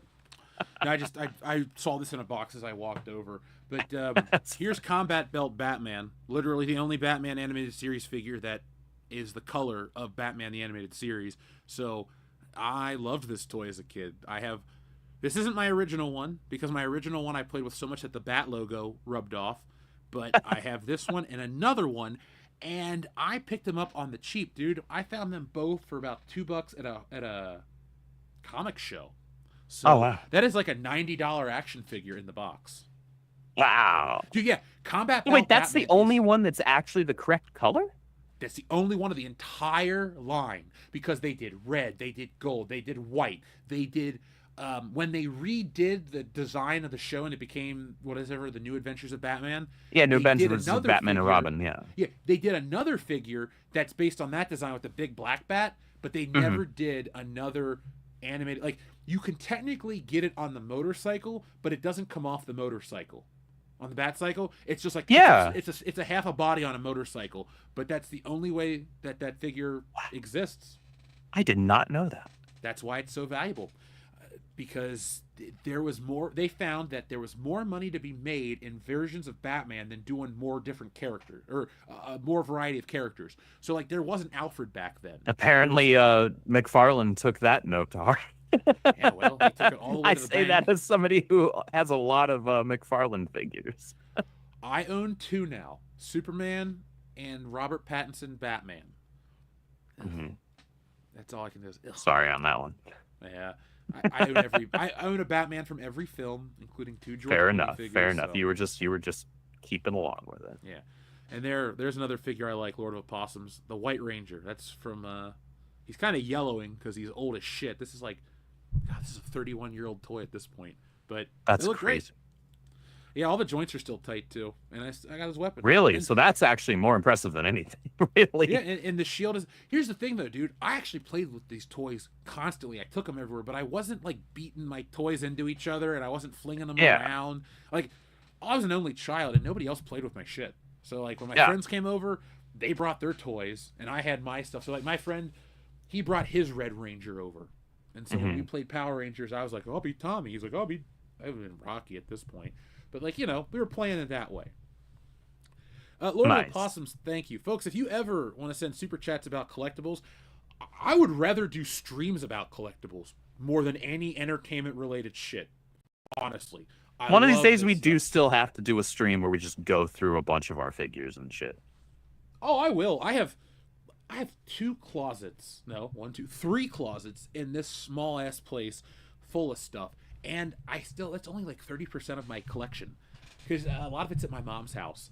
And I don't, live there, so I don't have access to it all the time. But I've never thrown anything away, and I took care of this stuff. And a lot of people are like, well, what's a grown man doing with toys? For me personally, here, let me open up the book for a minute. They There it is. remind me- Preach. I can remember everything. Like, I got this for my 6th birthday in 1994. My grandma bought me the original Batman. You name a collectible on my shelf, I can tell you when I got it, who gave it to me, and if I was there, where we got it. So like that rock figure I talk about, got it at Walmart on Ferguson Avenue, year 2000, November. Like, I remember that shit like it's yesterday. There's sentimentality attached to it. Yes and no. I just also have one of those memories where I can tell you, like, if it's important to me, I'll remember it. Like, Yeah. well, That's where the sentimentality comes into play, where it's like it subconsciously there is something attached to this, in That's terms fair. of a memory, something you appreciate and you value it, and so if you value something, your brain will be far more likely to remember it. Like here, I can't reach, but like my Batman Forever Batmobile, Christmas '95. Dude, I got merchandise. It doesn't even exist anymore. Christmas 1995. I got the Batman Forever Batmobile RC car. Ooh, nice. I always wanted a remote control car. Never got Yeah, one. that's the only RC car I ever owned.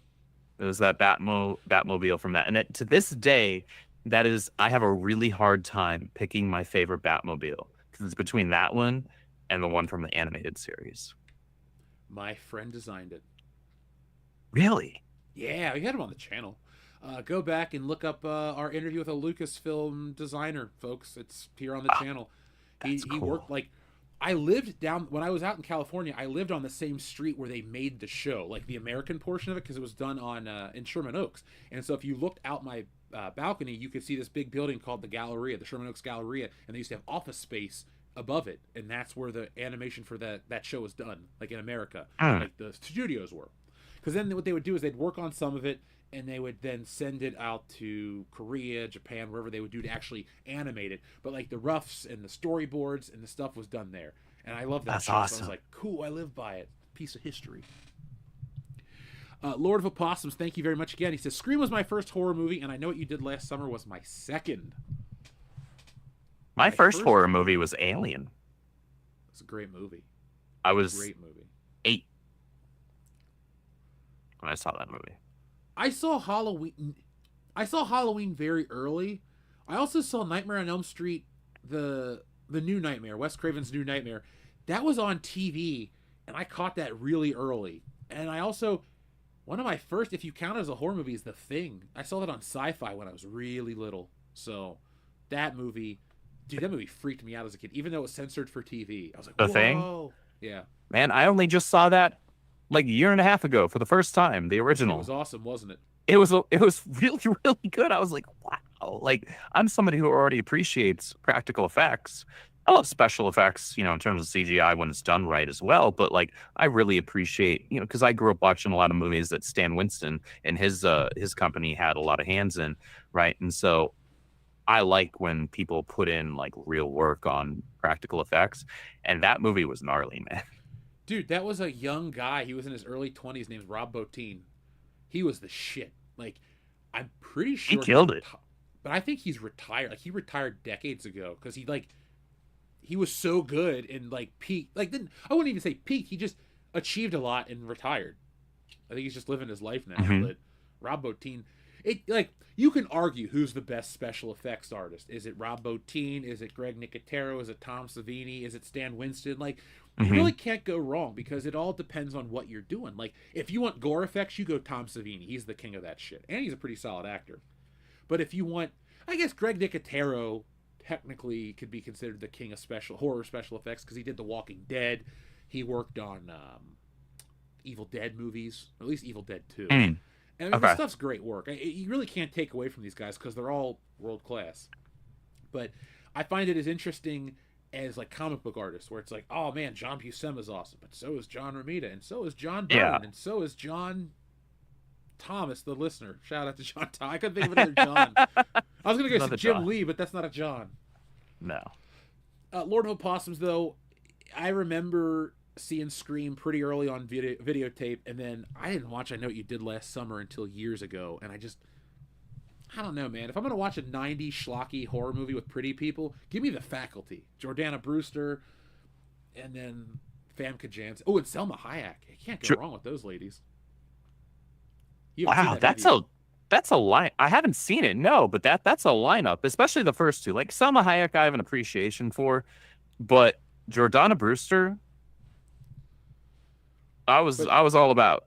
But here's the thing. The cast is crazy, though. It's besides them, it's Jon Stewart from The Daily Show. It's Yeah. Elijah Wood, Josh Hartnett, Usher, the rapper. Like, it's just a crazy cast. What? It's got Robert Patrick, the T-1000 from Terminator. He's the football coach. It's about these How much aliens money that- did this movie cost to make? Not a lot. Robert Rodriguez directed it. It's just a win across the board. It's great. It's He's kind of known for low budget 1999? films too, I guess. You're talking about El Mariachi? No, the Faculty. Oh, And The how many Faculty. great- Yeah, that was a crazy horror film with Josh Hartnett Yeah. and them. I have not seen it. Now I kind of want to. You need to based watch on it. the cast that Jeff just listed out. Oh, it's a fun cheesy film. Yeah, sorry about that, guys. I just got hired to kill off a character in a show that's going to debut next year. Hey, nice. Congratulations. Hey, congrats, man. Yeah. Well, we'll see if they'll sign my contract or not. But yeah, that's why I had to leave. No worries. No, it's cool. I like being able to kill off characters creatively because they don't like the actor anymore. Oh, so that's the reason specifically. That makes it all the Yeah, better. the showrunner just doesn't want to do it. So the producers reached out to me, and I had to come up with a couple of scenarios based on the notes that they gave me about the show, and they liked them. So, well, we've closed the initial part of the deal. So we'll see what happens over the next couple of weeks. And I hope it works out, man. yeah, me too. Like, yeah. I don't think the show's gonna last though. They're already starting to killing off characters of their cast. Ugh. Probably not a good sign, but hey, that doesn't affect you. Just Nope. get your paycheck. That's right. Our friend Lord of Opossums also said, "Are there any figures you're looking forward to or want them to make besides Axel Foley?" I've made videos about that one years ago. What was it called? Iconicon. It was like Retro Blastin' and a couple of those other guys, like Analog Toys. It was like a digital Comic-Con event or something where we all made videos. And mine was, I want an Axel Foley toy. There isn't one, and I really want one because I like basically the reason I like to collect stuff isn't because I like want a toy. It's I want a physical representation of the thing I like. So I got a Beverly Hills Cop shelf. I think an Axel Foley figure, besides the one the listeners sent me, would be a nice addition. Yeah. But for years I wanted Marty McFly and Indiana Jones. They've made them, bought them all. I have Inspector Gadget. I want James Bond Jr. to be remade. I've actually considered after I get established with buy a house and take care of other priorities, I'm going to commission somebody in ZBrush to sculpt me a cartoon accurate James Bond Jr. Then I'm going to have my friend 3D print it for me, and I'm going to assemble it and have them painted from like one of those really hyper detailed people over on Instagram. And then I'm going to make my own James Bond Jr. figure. I want him to be about 7 inches tall, and I love that cartoon. I got the original ones, but those toys are inaccurate, and I want something a little more accurate. So I'm one day going to build myself a Batwing made out of drone parts I can put my Batman action figure in and then fly around. I like that idea quite a lot. Yeah. I support this, and I demand video footage of it. Oh, I'll be filming every step of the way, and all the screw ups I make trying to make it fly. Even better. Thank you, Lord of Opossums. Folks, if you enjoy the Toy Talk, let me know. Send me questions. I will literally... That's how you can get me streaming for like 6 and 7 hours at a time. It's like, hey, Jeff, what do you think of the Millennium Falcon from '08? Well, it's right over here on this floor. Let me tell you about why I think it's a great toy. You're flipping it over, turning it around. Oh, dude, I'll tell you one thing. Star Wars shit is actually getting good again. People are like, how could you say that? There's a new Star Darth Wars Vader figures? Yeah. The new Darth Vader TIE Fighter looks awesome. It's a little pricey, and I don't want to spend that, but it looks like the Who's model making from it? the film. Oh, all Hasbro. All Hasbro. Oh, it's all Hasbro. Okay. Hasbro's upped their game on Star Wars toys. Like, look, this Luke Skywalker that came out a couple of months back, for like a regular retail Luke, this is a damn fine Luke Skywalker. They've even Is that Black Series? Yeah, it's Black It looks like Series. Black Series size. It is, and they, they've engineered the hook on the belt with his lightsaber, which is nice. The Oh face wow, sculpt that's is actually pretty solid. It's even But like dangling, like just loosely enough to where it looks more organic, rather than because a lot of times in figures you'll just have it where it's like it's just static there, Well, right? Like it doesn't move at all. Normally, what it is, it's a peg. So the lightsaber will have a peg on it, and there's a hole in the belt. This one has a hook on the belt, like the real thing. So Yeah, it's not. I gotta get the pretty Han decent. Solo that goes with it. There's a new Han, a new Chewbacca, a new Princess Leia. If I gave a crap about the Skywalkers, I'd grab that. I only give a crap about the original film. And here's a collector hint, folks. Anniversary year, if you're trying to invest in toys, I highly recommend you don't scalp, because I don't respect scalpers. I think they're pieces of No, crap. scalpers are bottom feeding trash. But if you're going to invest in a toy line, one of the secrets is, for example, right now, Hasbro is releasing all these original Star Wars figures on original Star Wars cards. Star Wars turns 50 in 2 years. Those toys will go up in value because they'll either re-release them in a different packaging, making collectors want the original, or if they don't, what they'll do is they'll release maybe they'll release Ben Kenobi and a Jawa and a Sand Person in 2027, but they've released the rest of the cast now. Now you buy them at retail and you sit on them. And then once you have a full set, they go up in value. And then when there's the demand, you could sell them for more. So for example, a $20 figure, you could probably get $40, $60 out of it. Little bits of change here and there. But now's the time. Pay attention, because they don't release stuff in sets anymore. They release it piecemeal. So Luke might come out 1 year, Han the next year, Ben the next year, but keep getting them and sitting on them. So me, I'm getting all the 12 original Star Wars figures, and then I'm going to put them up in a case and just have them for fun. So I'd get an Obi-Wan. I liked Alec Guinness's Obi-Wan a lot. That'd be a really cool figure. Well, my rule of thumb is, the original 12 is what they're called, but the first 12 Star Wars figures were Han, Luke, Leia, Chewbacca, R2, C-3PO, Vader, Jawa, Sand Person, Death Squad Commander. Who else? Fuck, why am I drawing a blank on them?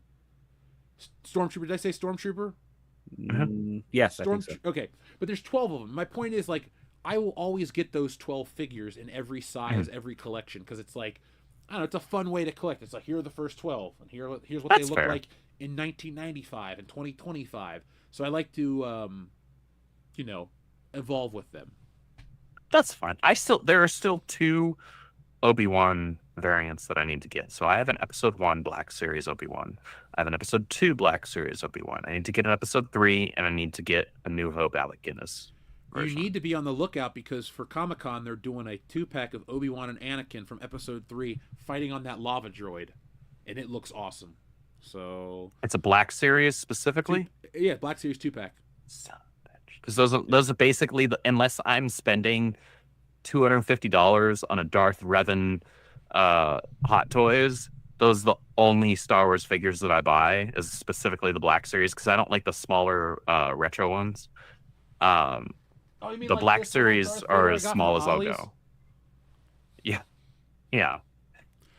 I actually like the 3 3/4 inch figures the best, but they have like Really? a realistic version. Well, because you can get the Falcon, you can get X-Wings, you can get Mos Eisley Cantina, you can get... They make more stuff in that scale, so if you want to reenact the scene, or at least have more figures... That's fair. Like, I have like a dozen Stormtroopers.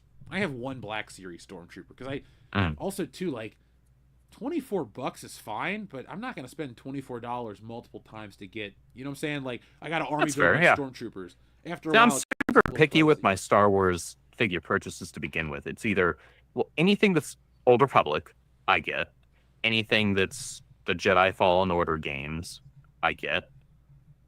And then specifically from the movies, if it's Obi-Wan, I'll get it. The only outlier to that, or only outliers, there are 2 outliers to that. One is they made a like metallic foil boxed Boba Fett a handful of years back, and I got that, where it's like I've seen a that shiny green foil box. And I was like, wow, that box looks cooler than, like, I'm not even a big Boba Fett guy, but I was like, that's a cool looking box. I'm gonna get it. So I got it. And then outside of that, I have the full Beskar armor Din Djarin Mandalorian one, the first one that they did when Mandalorian season 1 came out, and that's it. Everything else is Obi-Wan, Old Republic, or Jedi Fallen Order. I'm glad you're buying it, because I'm just like, I don't know those characters. So give me Harrison Ford or bust. So I would kidnap him. I own no Skywalkers, and I should get Han Solo. I actually like Han Solo. Well, that's my slippery slope, because if you buy Han, you got to get Chewbacca, because they're inseparable. And then if you got Han and Chewbacca, well, maybe a Stormtrooper so they can shoot something. Then if you get a Stormtrooper, you're probably going to get Vader, and then you need Luke, because he's got a lightsaber. And it Thanks for spirals. talking me out of it, Jeff. Yeah, it does. I don't want to spend all that money on Listen, those. I have will friends once that you have look at 100 Stormtroopers just so they could actually like set them all up like in the Death Star. See, that's legit. That's cool. I respect that. That's genuinely cool and fun. And I can appreciate that as a collector and as somebody who likes to and would like, once I get some nice glass cases with some nice LED lighting for the bases and stuff like that, to display my figures. That's a cool thing. I can respect that. These shelves have lights, but the batteries died, and I need to replace them. But I have it's probably a pain in the butt to replace them too, isn't it? They're like I installed the lights myself. They just screw out, but they're kind of battery heavy. Okay. But they got remotes, so I can just turn them on like that. Oh, that's cool. It looks like the Iron Man Hall of Armors when I do it right. And then actually in this room too, I have LED strips all along the ceiling, so I can make the whole room glow. But I respect that. That's cool. It doesn't turn up well on camera, so that's why I don't do it. Right. That kind of thing looks better, honestly, without other lights on. Oh, I've laid in here at night.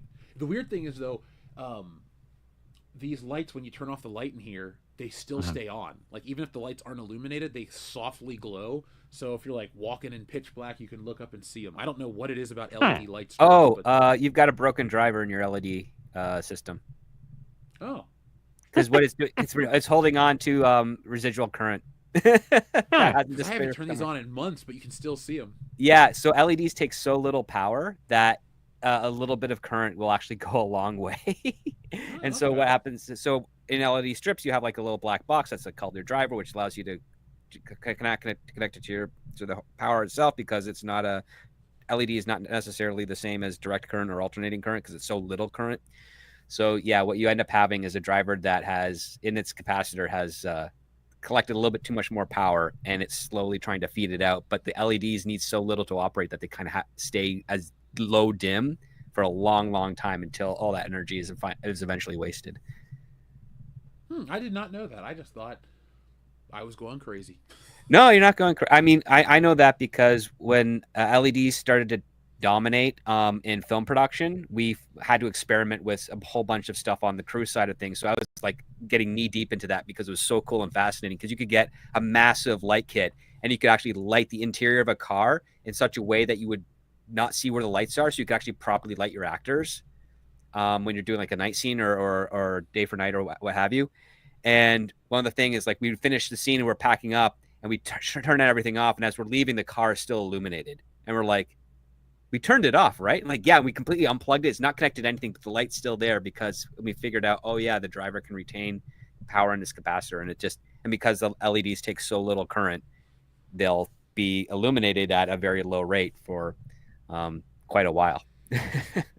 I'm kind of an LED, I won't say enthusiast, but I have like, the strips behind your TV, and I bought an entertainment center that has it built into it. So I can just make my room glow, or my office glow, or my living room glow. I want to replace the bulbs in both my dresser lamp and my ceiling fan lamp with LED lights that I can control through an app. Yeah, well, those ones take a lot more power. Lighting. Yeah, those ones take a lot more power. Over a decade ago, I replaced all the lights in my apartment with LEDs, daylight LEDs. So they're like 4,500 Kelvin. So it's actually, so when I go outside to inside, my eyes never have to readjust to the color difference, because sometimes, you're outside all day, you go inside and you get that green tinge sometimes when your eyes are readjusting inside. So that way, I got rid of that. And then all of a sudden my landlord, after like 2 months, he calls me up and he's like, hey, are you like still living there? Cause the electric bill is really, really low. And when I told him what I did, he's like, oh, okay, well, thank you for that. And then he did it for the rest of the building. And on top of that too, like rent barely goes up now. So, cause he's saving money. Cause the only thing that, you scratch his back. Done yet. I want him to get me a new fridge, but the fridge I have never breaks down, but it sucks up so much energy. So it's like it's a 50-year-old fridge. They don't give you fridges with your apartments. Like other people that I know, all their shit comes with appliances. We had to buy a refrigerator outright. It was really, yeah. That's just how. Gosh, my apartment had stainless steel fridge. We bought a stainless steel fridge. I had one of those. Was it a Samsung refrigerator? It was a cool refrigerator. I wanted to get one with a TV in it, but I was like, I was like, no, my TV. If you turn around from the kitchen, the TV's right there because it was like an open floor plan. So I was like, that's too many TVs. Yeah, I also considered calm down a bit there, man. Dude, there was an ad when I was a kid. It was in a magazine, and it was like somebody had a series of mirrors, and they were using their waveboard on a toilet, and I'm like, wait, playing video games on the toilet? And it was just like. Pfft. So it was like an idea, and maybe nowadays Game Boy's for. Yeah, but it's the Game Boy, Yeah, but if you're playing video games on a system on the toilet, your legs are gonna fall asleep, man. Yeah, man. The seat's not designed for you to be on it that long. Look, it happens with me with a heavy metal magazine. I got a new one sitting there reading it. I used to have a library in my one bathroom, just like a little shelf with all the magazines. And knock out my new comic books for the week, Thursday morning. I'm weird. Like, I won't take a comic book like that into the bathroom. I'm like, I gotta keep this shit super clean. I look at it, read it, put it away. There we go. I'm telling a lot about myself tonight. Oh well. Overkill161, thank you very much. He says, speaking of The Thing, all right, the other one, I met the FX guy behind the title sequence, Keith Tucker. He also drew the storyboards for half of the 90s cartoons. Nice guy. Well, I love that effect where it burns through to show the thing. There's not a... Okay, I had to stop myself. I almost said there's not a bad effect in this movie. There is. The stop motion at the end, when it pops out of the ground, it looks very... Oh, yeah, they screwed up with the camera timing in that part and couldn't reshoot it. So, I mean, they did a good job with the screw up, but yeah, some of the stop motion is janky. That's the only part that takes me out of a movie because everything else is so visceral and realistic looking, and like scary. Like when that head separates, you're like, "Oh, so God, good." damn!" And it grows the legs Yep. and skitters out. You gotta be shitting me. No, watch the that. Thing stuff was really cool because it was just replicating melting film for it, and it was a really cool. Excuse me, brilliant effect. It was great. I mean, they've redone the Thing, Andrew, in CGI because there's a prequel called There's The a Thing. pseudo prequel. Don't. Oh, I was told about that by the Saskas because they were like, since they're horror writer directors, they were like trying to give me like a short list of like, okay, so like you're a horror noob and a scrub, so you need to at least watch these. Thing was at the top. Jacob's Ladder was on there somewhere, and some other stuff that I can't In the remember Mouth of right Madness. Yeah. now. And they were like, but don't watch the prequel of The Thing. Don't do it. Just watch just watch the John Carpenter one, and then that's it. That's all you need. Just watch John Carpenter movies and you'll be fine. Oh yeah. Like, there's not. Well, that I've many seen of John them. Carpenter. I've met John Carpenter. He came to an acting and screenwriting workshop that I was in college. I met the guy. He was actually If you hadn't seen hysterical. The Thing, He is. I hadn't seen The Thing, no, but I had seen Halloween. he wouldn't have been hysterical to you if I was like, "Hey, this guy's never seen one of your movies. He's a phony, a big phony." He doesn't even know you wrote Assault That's on rude. Precinct 13. No, I did He not doesn't know even that. know you know how to actually. play music. No, well, actually, I did know that he did the theme for Halloween. I He did does know the that. theme for all of his movies. Yeah. Except Was it The for all of Thing. them? Yep. Well, he did Assault on Precinct 13. He did The Thing, Escape from New York. Yeah, he didn't do the. Well, The Thing is credit to Morricone.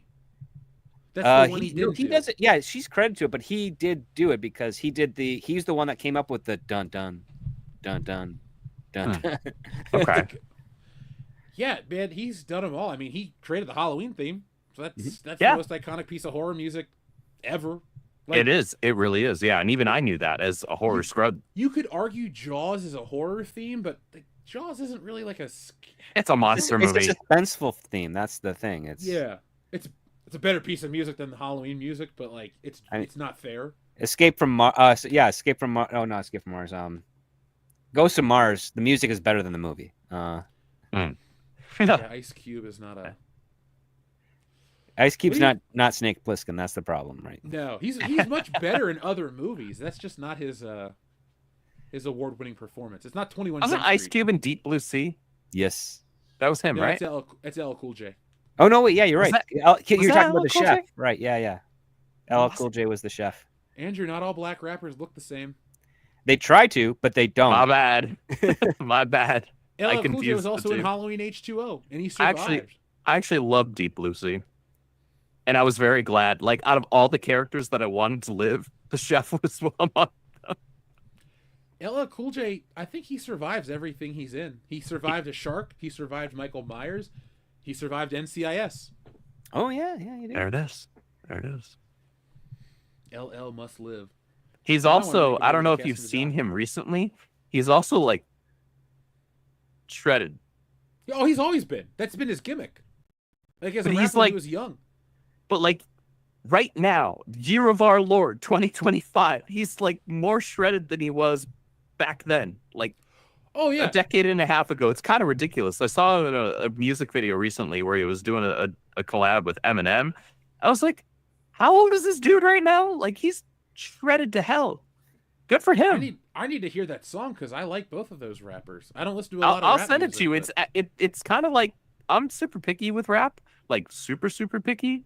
Like, I like some like Cypress Hill and like Eminem, you know, and a couple other guys. I'm super picky though overall, but like the track that they laid down was pretty awesome, and both of them kind of go off. I'll shoot it to you because do it. LL Cool J, he both goes off on his verses, and he's just like, man, dude clearly has not been shirking on his workouts.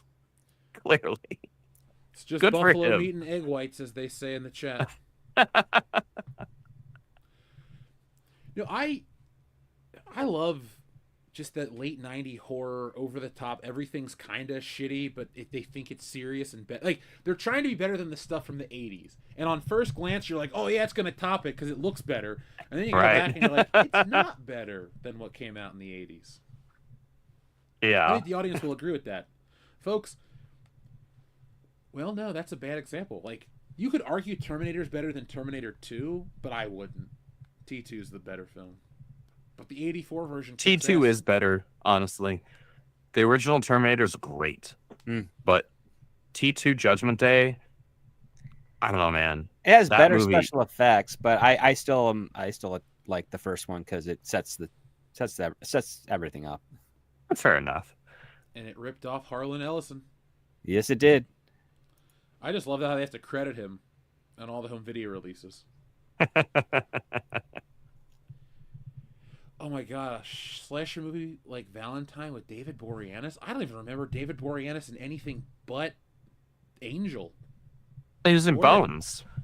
Well, yeah, I forgot. I was going to say, or that other show he was in with that Zooey other Deschanel's show. sister.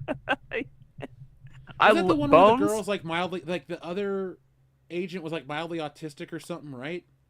Well, she's not even an agent. She's just a freaking scientist, and the dynamic between the two was hysterical. Like that couldn't have been more perfectly cast. I adored that show. That show was the last time that I kind of like religiously watched television because I genuinely loved it that much. I dislike that lady on a personal, visceral level because she fucked over Peter Parker. He was not late with those pizzas. It's the same actress. And I cannot. Every time I see her, I'm like, that bitch cost Peter his job. And I just never get over it. I'm not paying for those.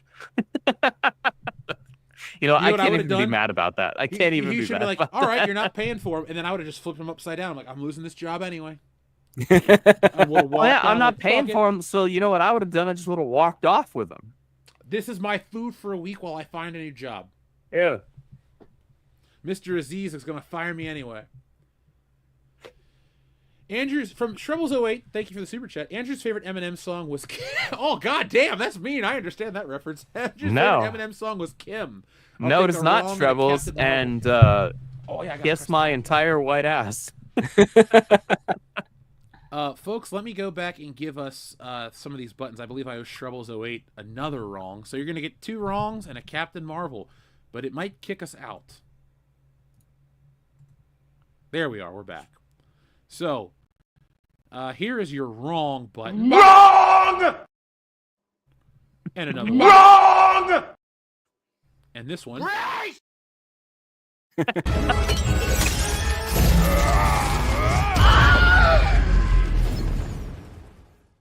You got knocked the fuck out, man! Never gets old. No. Never gets old. I don't feel bad. You know what? Shrebbles08, one more. No, no, no! Bitch! I just like that movie. That's fantastic. Yeah, Sidney Bernstein. I love how Axel Foley extorts that guy for $200, then donates the $200 in his name to the homeless shelter in Beverly Hills. Like, all that shit's pretty watertight. Based. Axel's a good guy. I'd agree with that. The other Deschanel. You're right. That's what's for dinner. Zoe Deschanel was famous, right? They're both cute.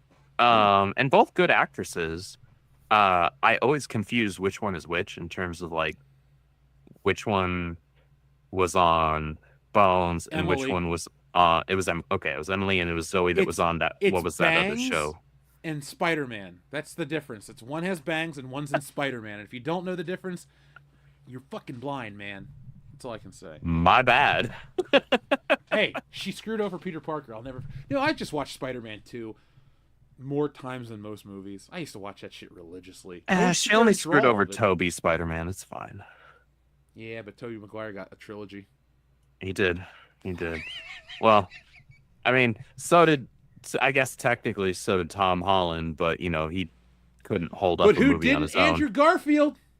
No, My favorite meme of all time was it was like a kid style drawing of all the Avengers playing, and then Spider-Man's on a leash, and he's not allowed to go play with the rest of the Avengers. Have you ever seen that picture? No, Let me see if I can find it real quick. I haven't seen that. Yeah, it's a classic image. It was great. No play. Let's see if I can find it. Because it was just folks in the chat, if you know what I'm talking about, tell me. Because all it's doing is giving me pictures of the video game. And I really don't want to look at the video game. Oh, I found it. Here it is. See, Andrew? This was my favorite image of 2012.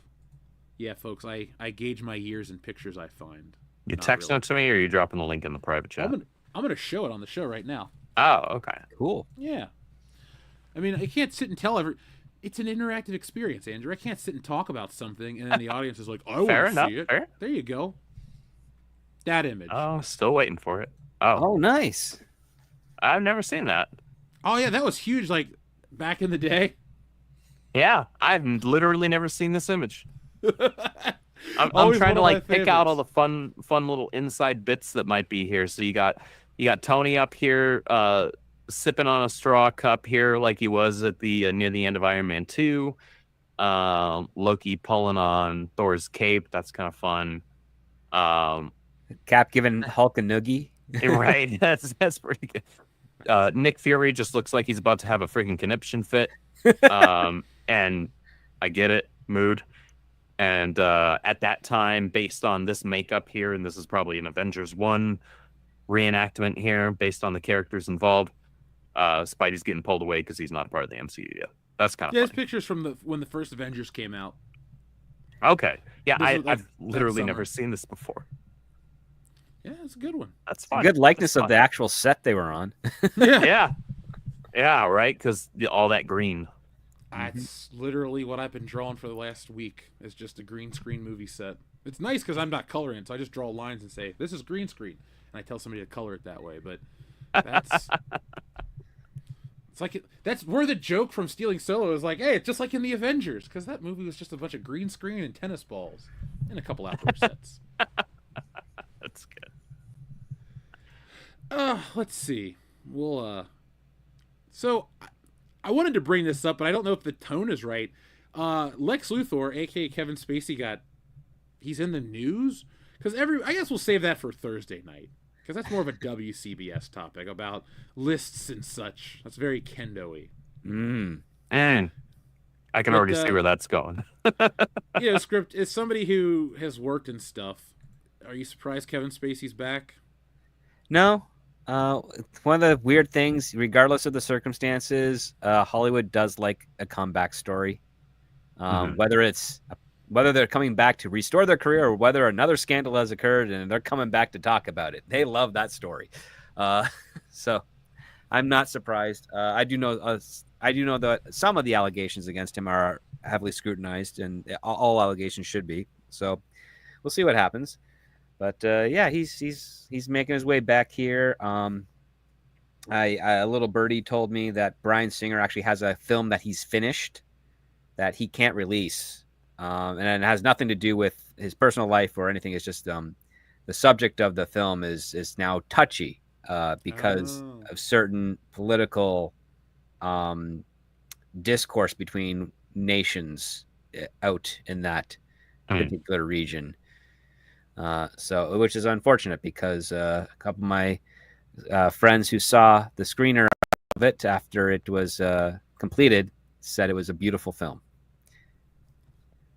Whatever happened to that unreleased like Robert Downey Jr. movie that Jamie Foxx made, where Robert Downey Jr. plays he does like brown face to play a Mexican dude. It's about a basketball game. You guys heard about that one? I vaguely remember that one, but I don't know whatever happened to that. Yeah, I would have watched it. I know it's like sitting somewhere on a hard drive because the climate wasn't correct, but Yeah. now's the time. Anything else you guys want to talk about? We might close this one up a little early tonight, folks. I mean, we're at the 2-hour mark. Yeah. I don't know if I'd consider that early, but I mean, we kind of ran the gamut. Yeah, I mean, aside from Superman, it's relatively slow news week. Yeah. Which I'm actually kind of nice. I like because I'd rather have a movie like Superman dominate it than all the other hoopla. So Yeah. I would say if you are on the fence, Superman's worth checking out and come away with your own opinion on it. Yes. Don't let the critics, don't let YouTubers, unless you have close friends who you typically align with. But even then, like, make your own determination whether or not you enjoy it. I Yeah. think it's worth your time. I think it was a really fun movie. It imbued me with hope. It got that aspect of Superman correct. The Oh, hope. yeah. And And there's that was only something one that was question. drastically missing. Well, there's only one real question you have to ask yourself as you're watching this movie, and that is, do I trust / believe Do I in trust Lex Luthor? Lex Luthor? Yeah. That's it. And then just sit back and enjoy the ride. Yeah, pretty much. I would say that. I think there's a problem with collectivism when it comes to opinions on things, that we're a little too quick to just agree with people around us as opposed to making our own determination. I think it's important to have agency and autonomy even if your opinion ends up agreeing and aligning with that of others. It's still important for you to come to that position on your own. I just wish people didn't make up shit to talk about this movie. That's my the most complaint. annoying part, Because really. I'm like, I get it. Your gimmick is you hate everything. Fine. I dislike a lot of shit too. I'm not going to be hypocritical. But I'll be honest when something's cool. And I ain't going to tell you that something's in a movie to, further some bullshit agenda. Like, this is one of those movies where it feels like people are really trying too hard. And I guess they're showing their cards, though, too. There's that as well. Yeah, it's like, oh, okay, that's all you know how to do. You should take note of when people try to go really hard in the paint about saying that there's something, claiming that there's something in a film when it's not there. I think that's important to note and put in your back pocket. Yeah, I'm being pretty empathetic to a portion of the audience that has essentially a battered wife syndrome when it comes to movies. That they're supposed to see again, out. like I said earlier, they kind of instilled that in us. Yeah, so it's really hard to shake that off and just kind of take yourself back and be like, okay, is this really doing it, or am I just filling in gaps because I'm so used to other movies kind of having these types of points of view or messages? Yeah, it's a hard thing to shake out. I've seen people I've seen actually just in the YouTube space and the comments that connected to that on X of like audience people of other channels and whatnot, where they start off being a little like, exercising some questions and some scrutiny over certain claims, and then slowly like a frog in a hot pot of water slowly boiling, do they get converted over to just everything is that. And part of me is like, no, I remember you 3-4 years ago making these comments here on this channel and then on this post on X and all that stuff. It's like you're not there. You're just holding on to something from that era that was true, and it's just kind of being clinged to you like a parasite into today's part. You got to figure out a way to cut that off, and then really take a look at something, and then that way you'll actually have a better chance of identifying it when it's really there, and calling it out when it's appropriate, as opposed to just thinking it's always there. I think we've gotten away, unfortunately, for a very long time and again, it's not like we didn't get pushed into this corner. We did. Oh yeah. from the studios, from the people who are making these movies.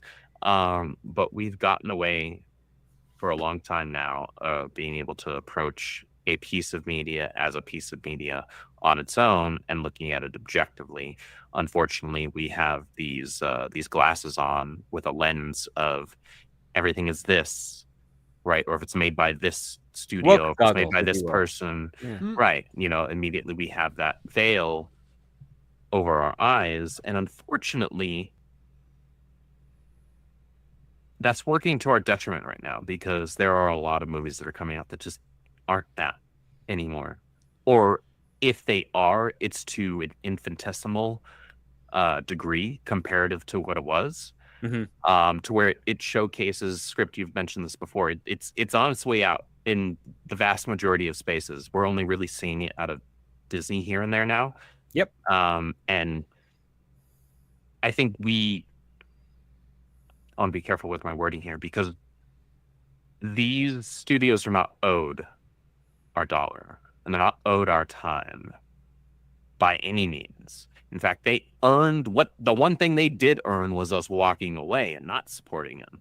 That's right. However, if we do want to support just good movies, I think it's important to remain intellectually honest and say, okay, is the movie actually just good? Is it just a good movie? Is it fun film? Is it a fun experience? Is this something that it doesn't have all this extra BS?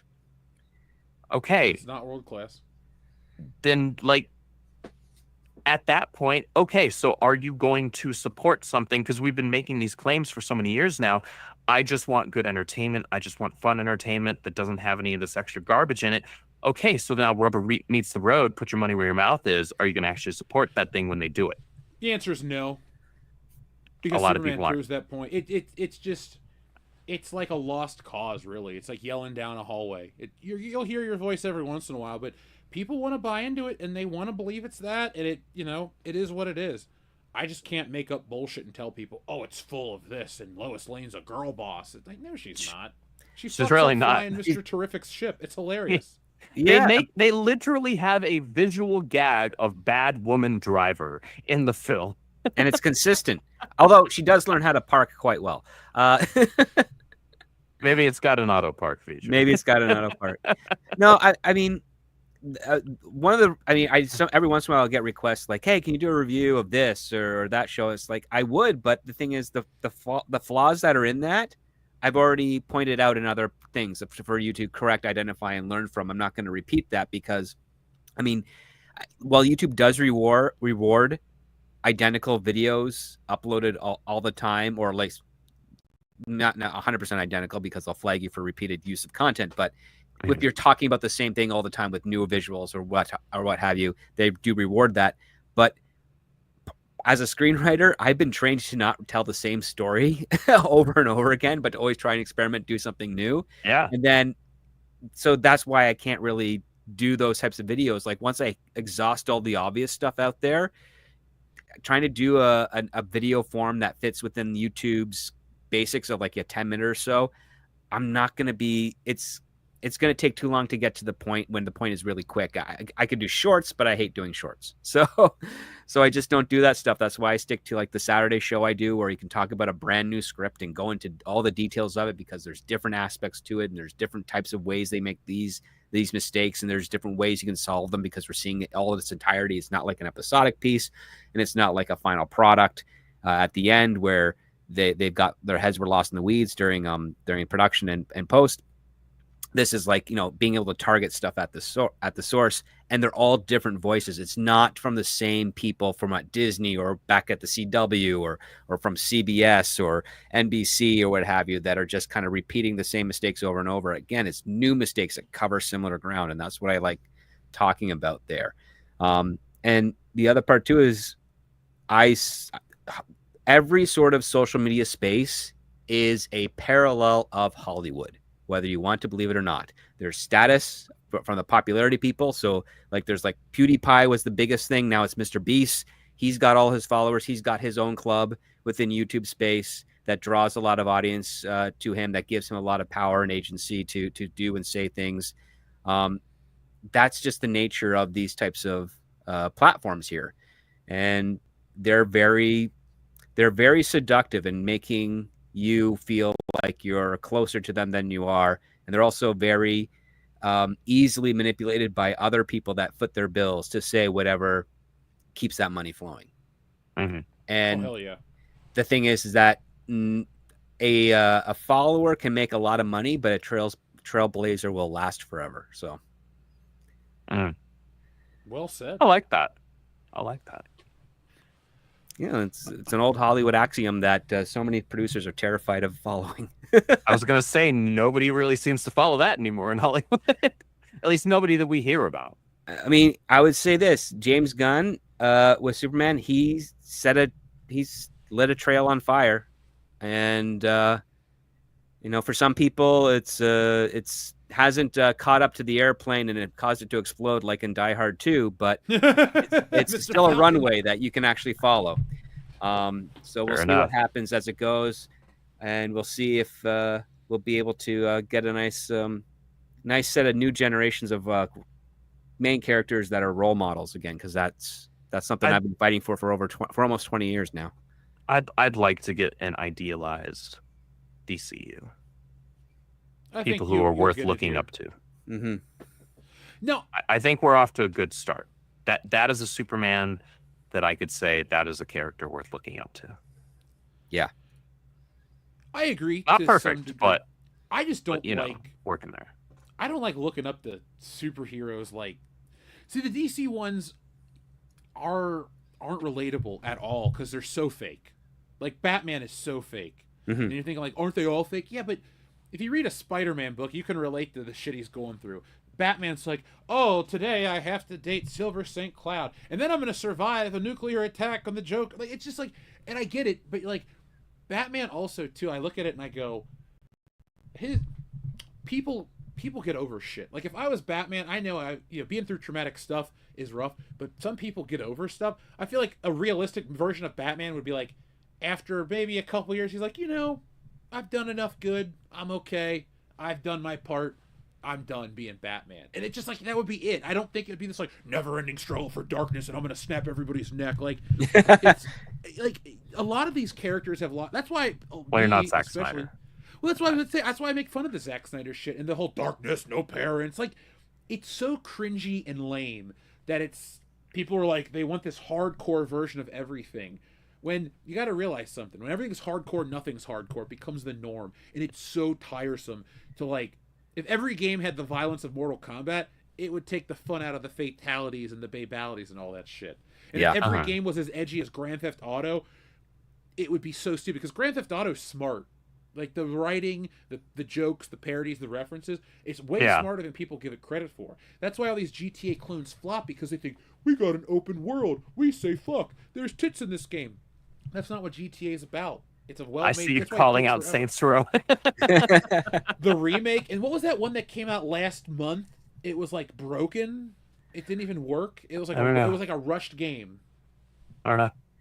I'm not sure. Well, I mean, to your point, Jeff, the one of the things that that I liked, I mean, what that I really like about the Bronze Age is that there are moments of progress within stories like with Batman, The Flash, and Green Lantern and stuff, where their cities and the stuff they do are actually like getting better. Like in the Bronze Age, Bruce Wayne ends up living in downtown Gotham in Wayne Tower because he's closer to the action, but also Gotham City's starting to look a lot better. Like the super criminals are still there doing crazy stuff, but there's more trust with the police. There's more cooperation with them. Batman doesn't have to be out every night, but he chooses to just to follow up clues or something like that. He's not just on a general patrol. And that's something that was lost in the modern age and then the current age because, well, writers with very limited imagination think that Batman has to be forever tortured and he is a modern version of Sisyphus where no matter how close he pushes that rock up the hill, it's always going to reset back down, which makes his battle hopeless. And Batman, just like with Superman, is an embodiment of hope. He's just has a different method to get there. Like, no one who's dedicating his life to try and clean up a city is someone without hope. And he's not fueled by despair or grief. He's actually fueled by something that he has a clear target in mind, and he should be spending every moment achieving that goal. And Batman leveraged the darkness. He uses the darkness and he uses that imagery in order to instill terror as a tool in order to instill terror and fear in those who wish to instill terror and fear in innocence. He himself on the inside, however, is a person that still has to have hope and still has to have some level of positivity. Right? Yeah. He also believes in redemption for the villains because that's why. Otherwise, he'd just kill them. Exactly. And then he's the Punisher. And we already have the Punisher. We don't need another. Yeah, we already have the Punisher. We don't need the Punisher in DC. Yeah. I don't even think we need the Punisher in Marvel because they're not going to do it right anymore. So. That's true, too. Yeah. Our friend TLJ Screwjob, member for 29 months. Jesus, 29 months. That's a long time. Thank you, man. Yeah, that's almost the entirety of being... Wait. That's 2 years and change. What does it say? I think that's before I even moved back from California. So thank you. I was about Yeah, to say definitely. that's about That's the entire February of time, if not 23. more, than I've been a mainstay on the show. TLJ Screwjob, thank you for being such a dedicated long-term member, not patron, but a member of the channel. I don't get how many people are saying Man of Steel is better, like G plus G and Chris Gore. They prefer Superman not saving people or dark visuals. Man of Steel's not Superman. That's the thing. It's not. No. The fact of the matter is, some people are not actually qualified to talk about geek stuff. I like to read comics, and I like to watch movies, and I like to read books, all kinds of shit. I just like to consume entertainment, stuff like that. But I don't need everything to be a one-to-one adaptation. But when not at all. But when you're adapting something, you need to get the spirit of it. And Man of Steel is just not Superman. I don't know what it is that people gravitate towards, because it's kind of like Batman. Like, does Henry I get Cavill, liking like, Henry appear at Cavill night in your dreams and tell you, like, hey guys, this and that? I don't like that movie in the slightest bit. You know what it is? I think that if the script was done properly, then Henry Cavill would have been potentially the most definitive version of Superman we ever got. In the Because he 21st looks century. the part. Yeah. He looks the part perfectly. However, that's just not what we got. I think he's the most wasted potential casting we ever had when it came to Superman. Oh, And definitely. that makes me upset, because I think he could have knocked it out of the park. And you can tell he wanted to play the character properly, but he never got the chance to really do it, outside of like 15 seconds in Justice League and 10 seconds in the end credits scene of Black Adam, of all things. Yeah, pretty so much. he got to play Superman more between those two things than his own damn film. That's because the creatives behind Man of Steel approached it with basically overcompensation. They're like, we need Superman to be badass. We need him to be punching things. We need destruction. We need mayhem. We need all the things that ignorant people think masculinity is to be here. And then on top of that, it's like, oh, and we're also going to make him Jesus, in which case you have to have that meme of everybody just slapping their foreheads. Yeah. Because, like, listen, 2 Jews, one from Cleveland, one from Toronto, were not making a Jesus allegory. He's Moses. It's not what they were doing. They drew from Moses. And the reason, like, Jerry Siegel came up with Superman is because someone murdered his dad, and he wished that his dad was bulletproof. I gave a speech in college, and that was my opener. Do you know why Superman's bulletproof? Yeah, we were off to the races.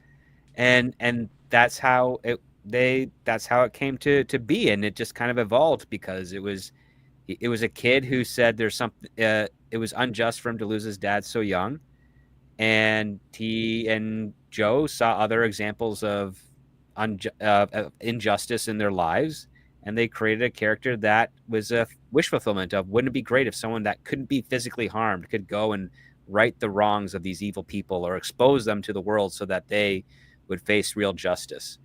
And that's how we got Superman, and that has been lacking for a better part of the decade in this century when it came to this character, because Injustice, that video game, and those comic books, they really did dominate the narrative of Superman in popularity wise compared to the regular issues and the other stories being told.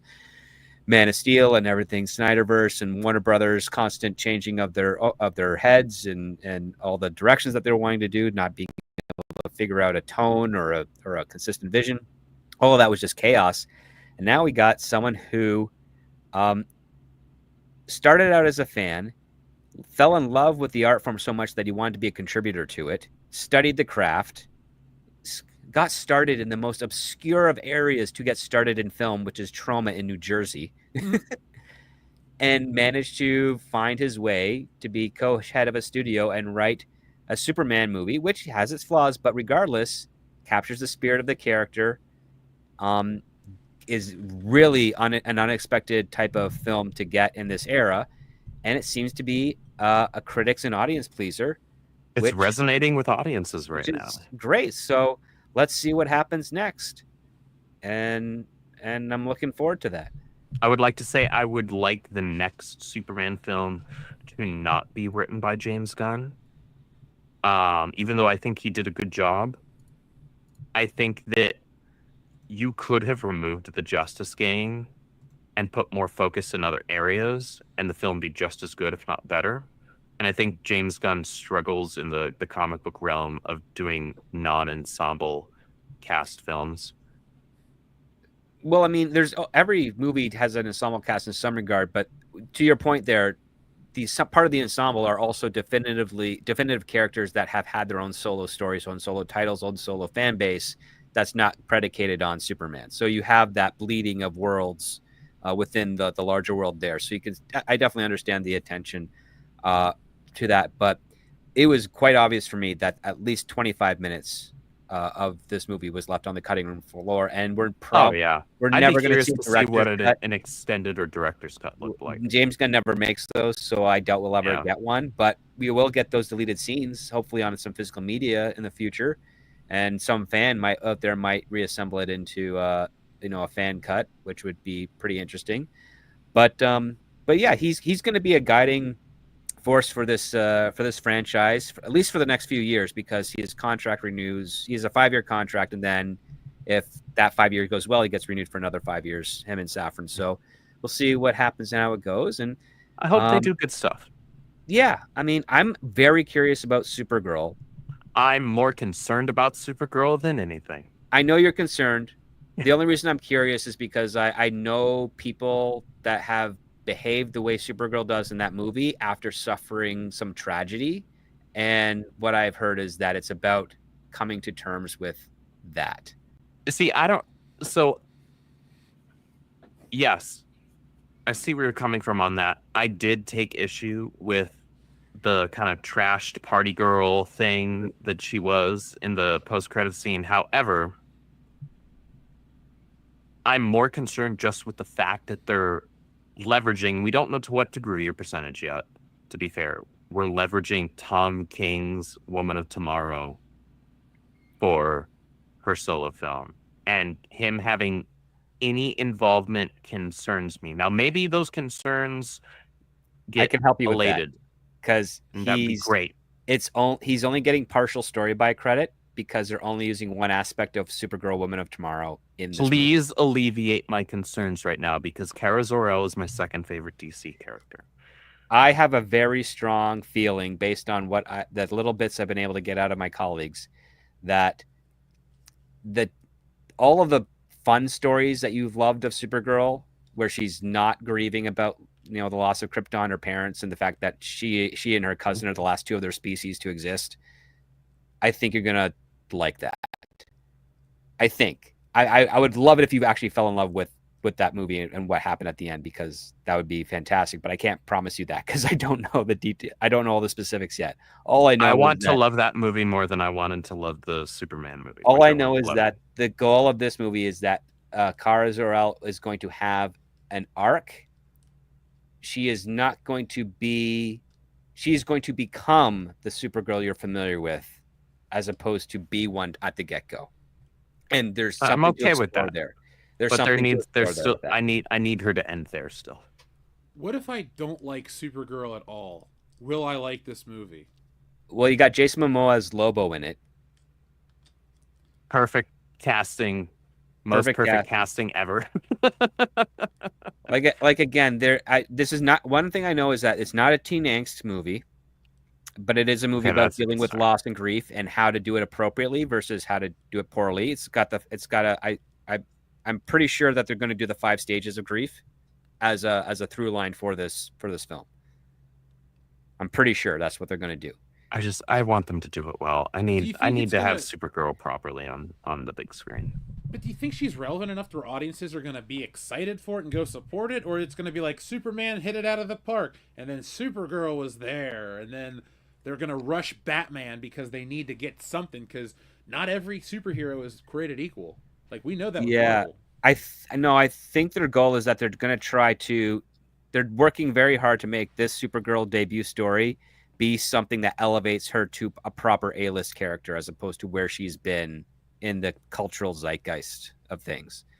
I would love it if they pulled it off, because that would be great. But again, We don't know. The other part too is that because Supergirl is someone familiar with Krypton as a culture, has Kryptonian culture in who she is, and we know that she's going to other alien worlds with a red sun.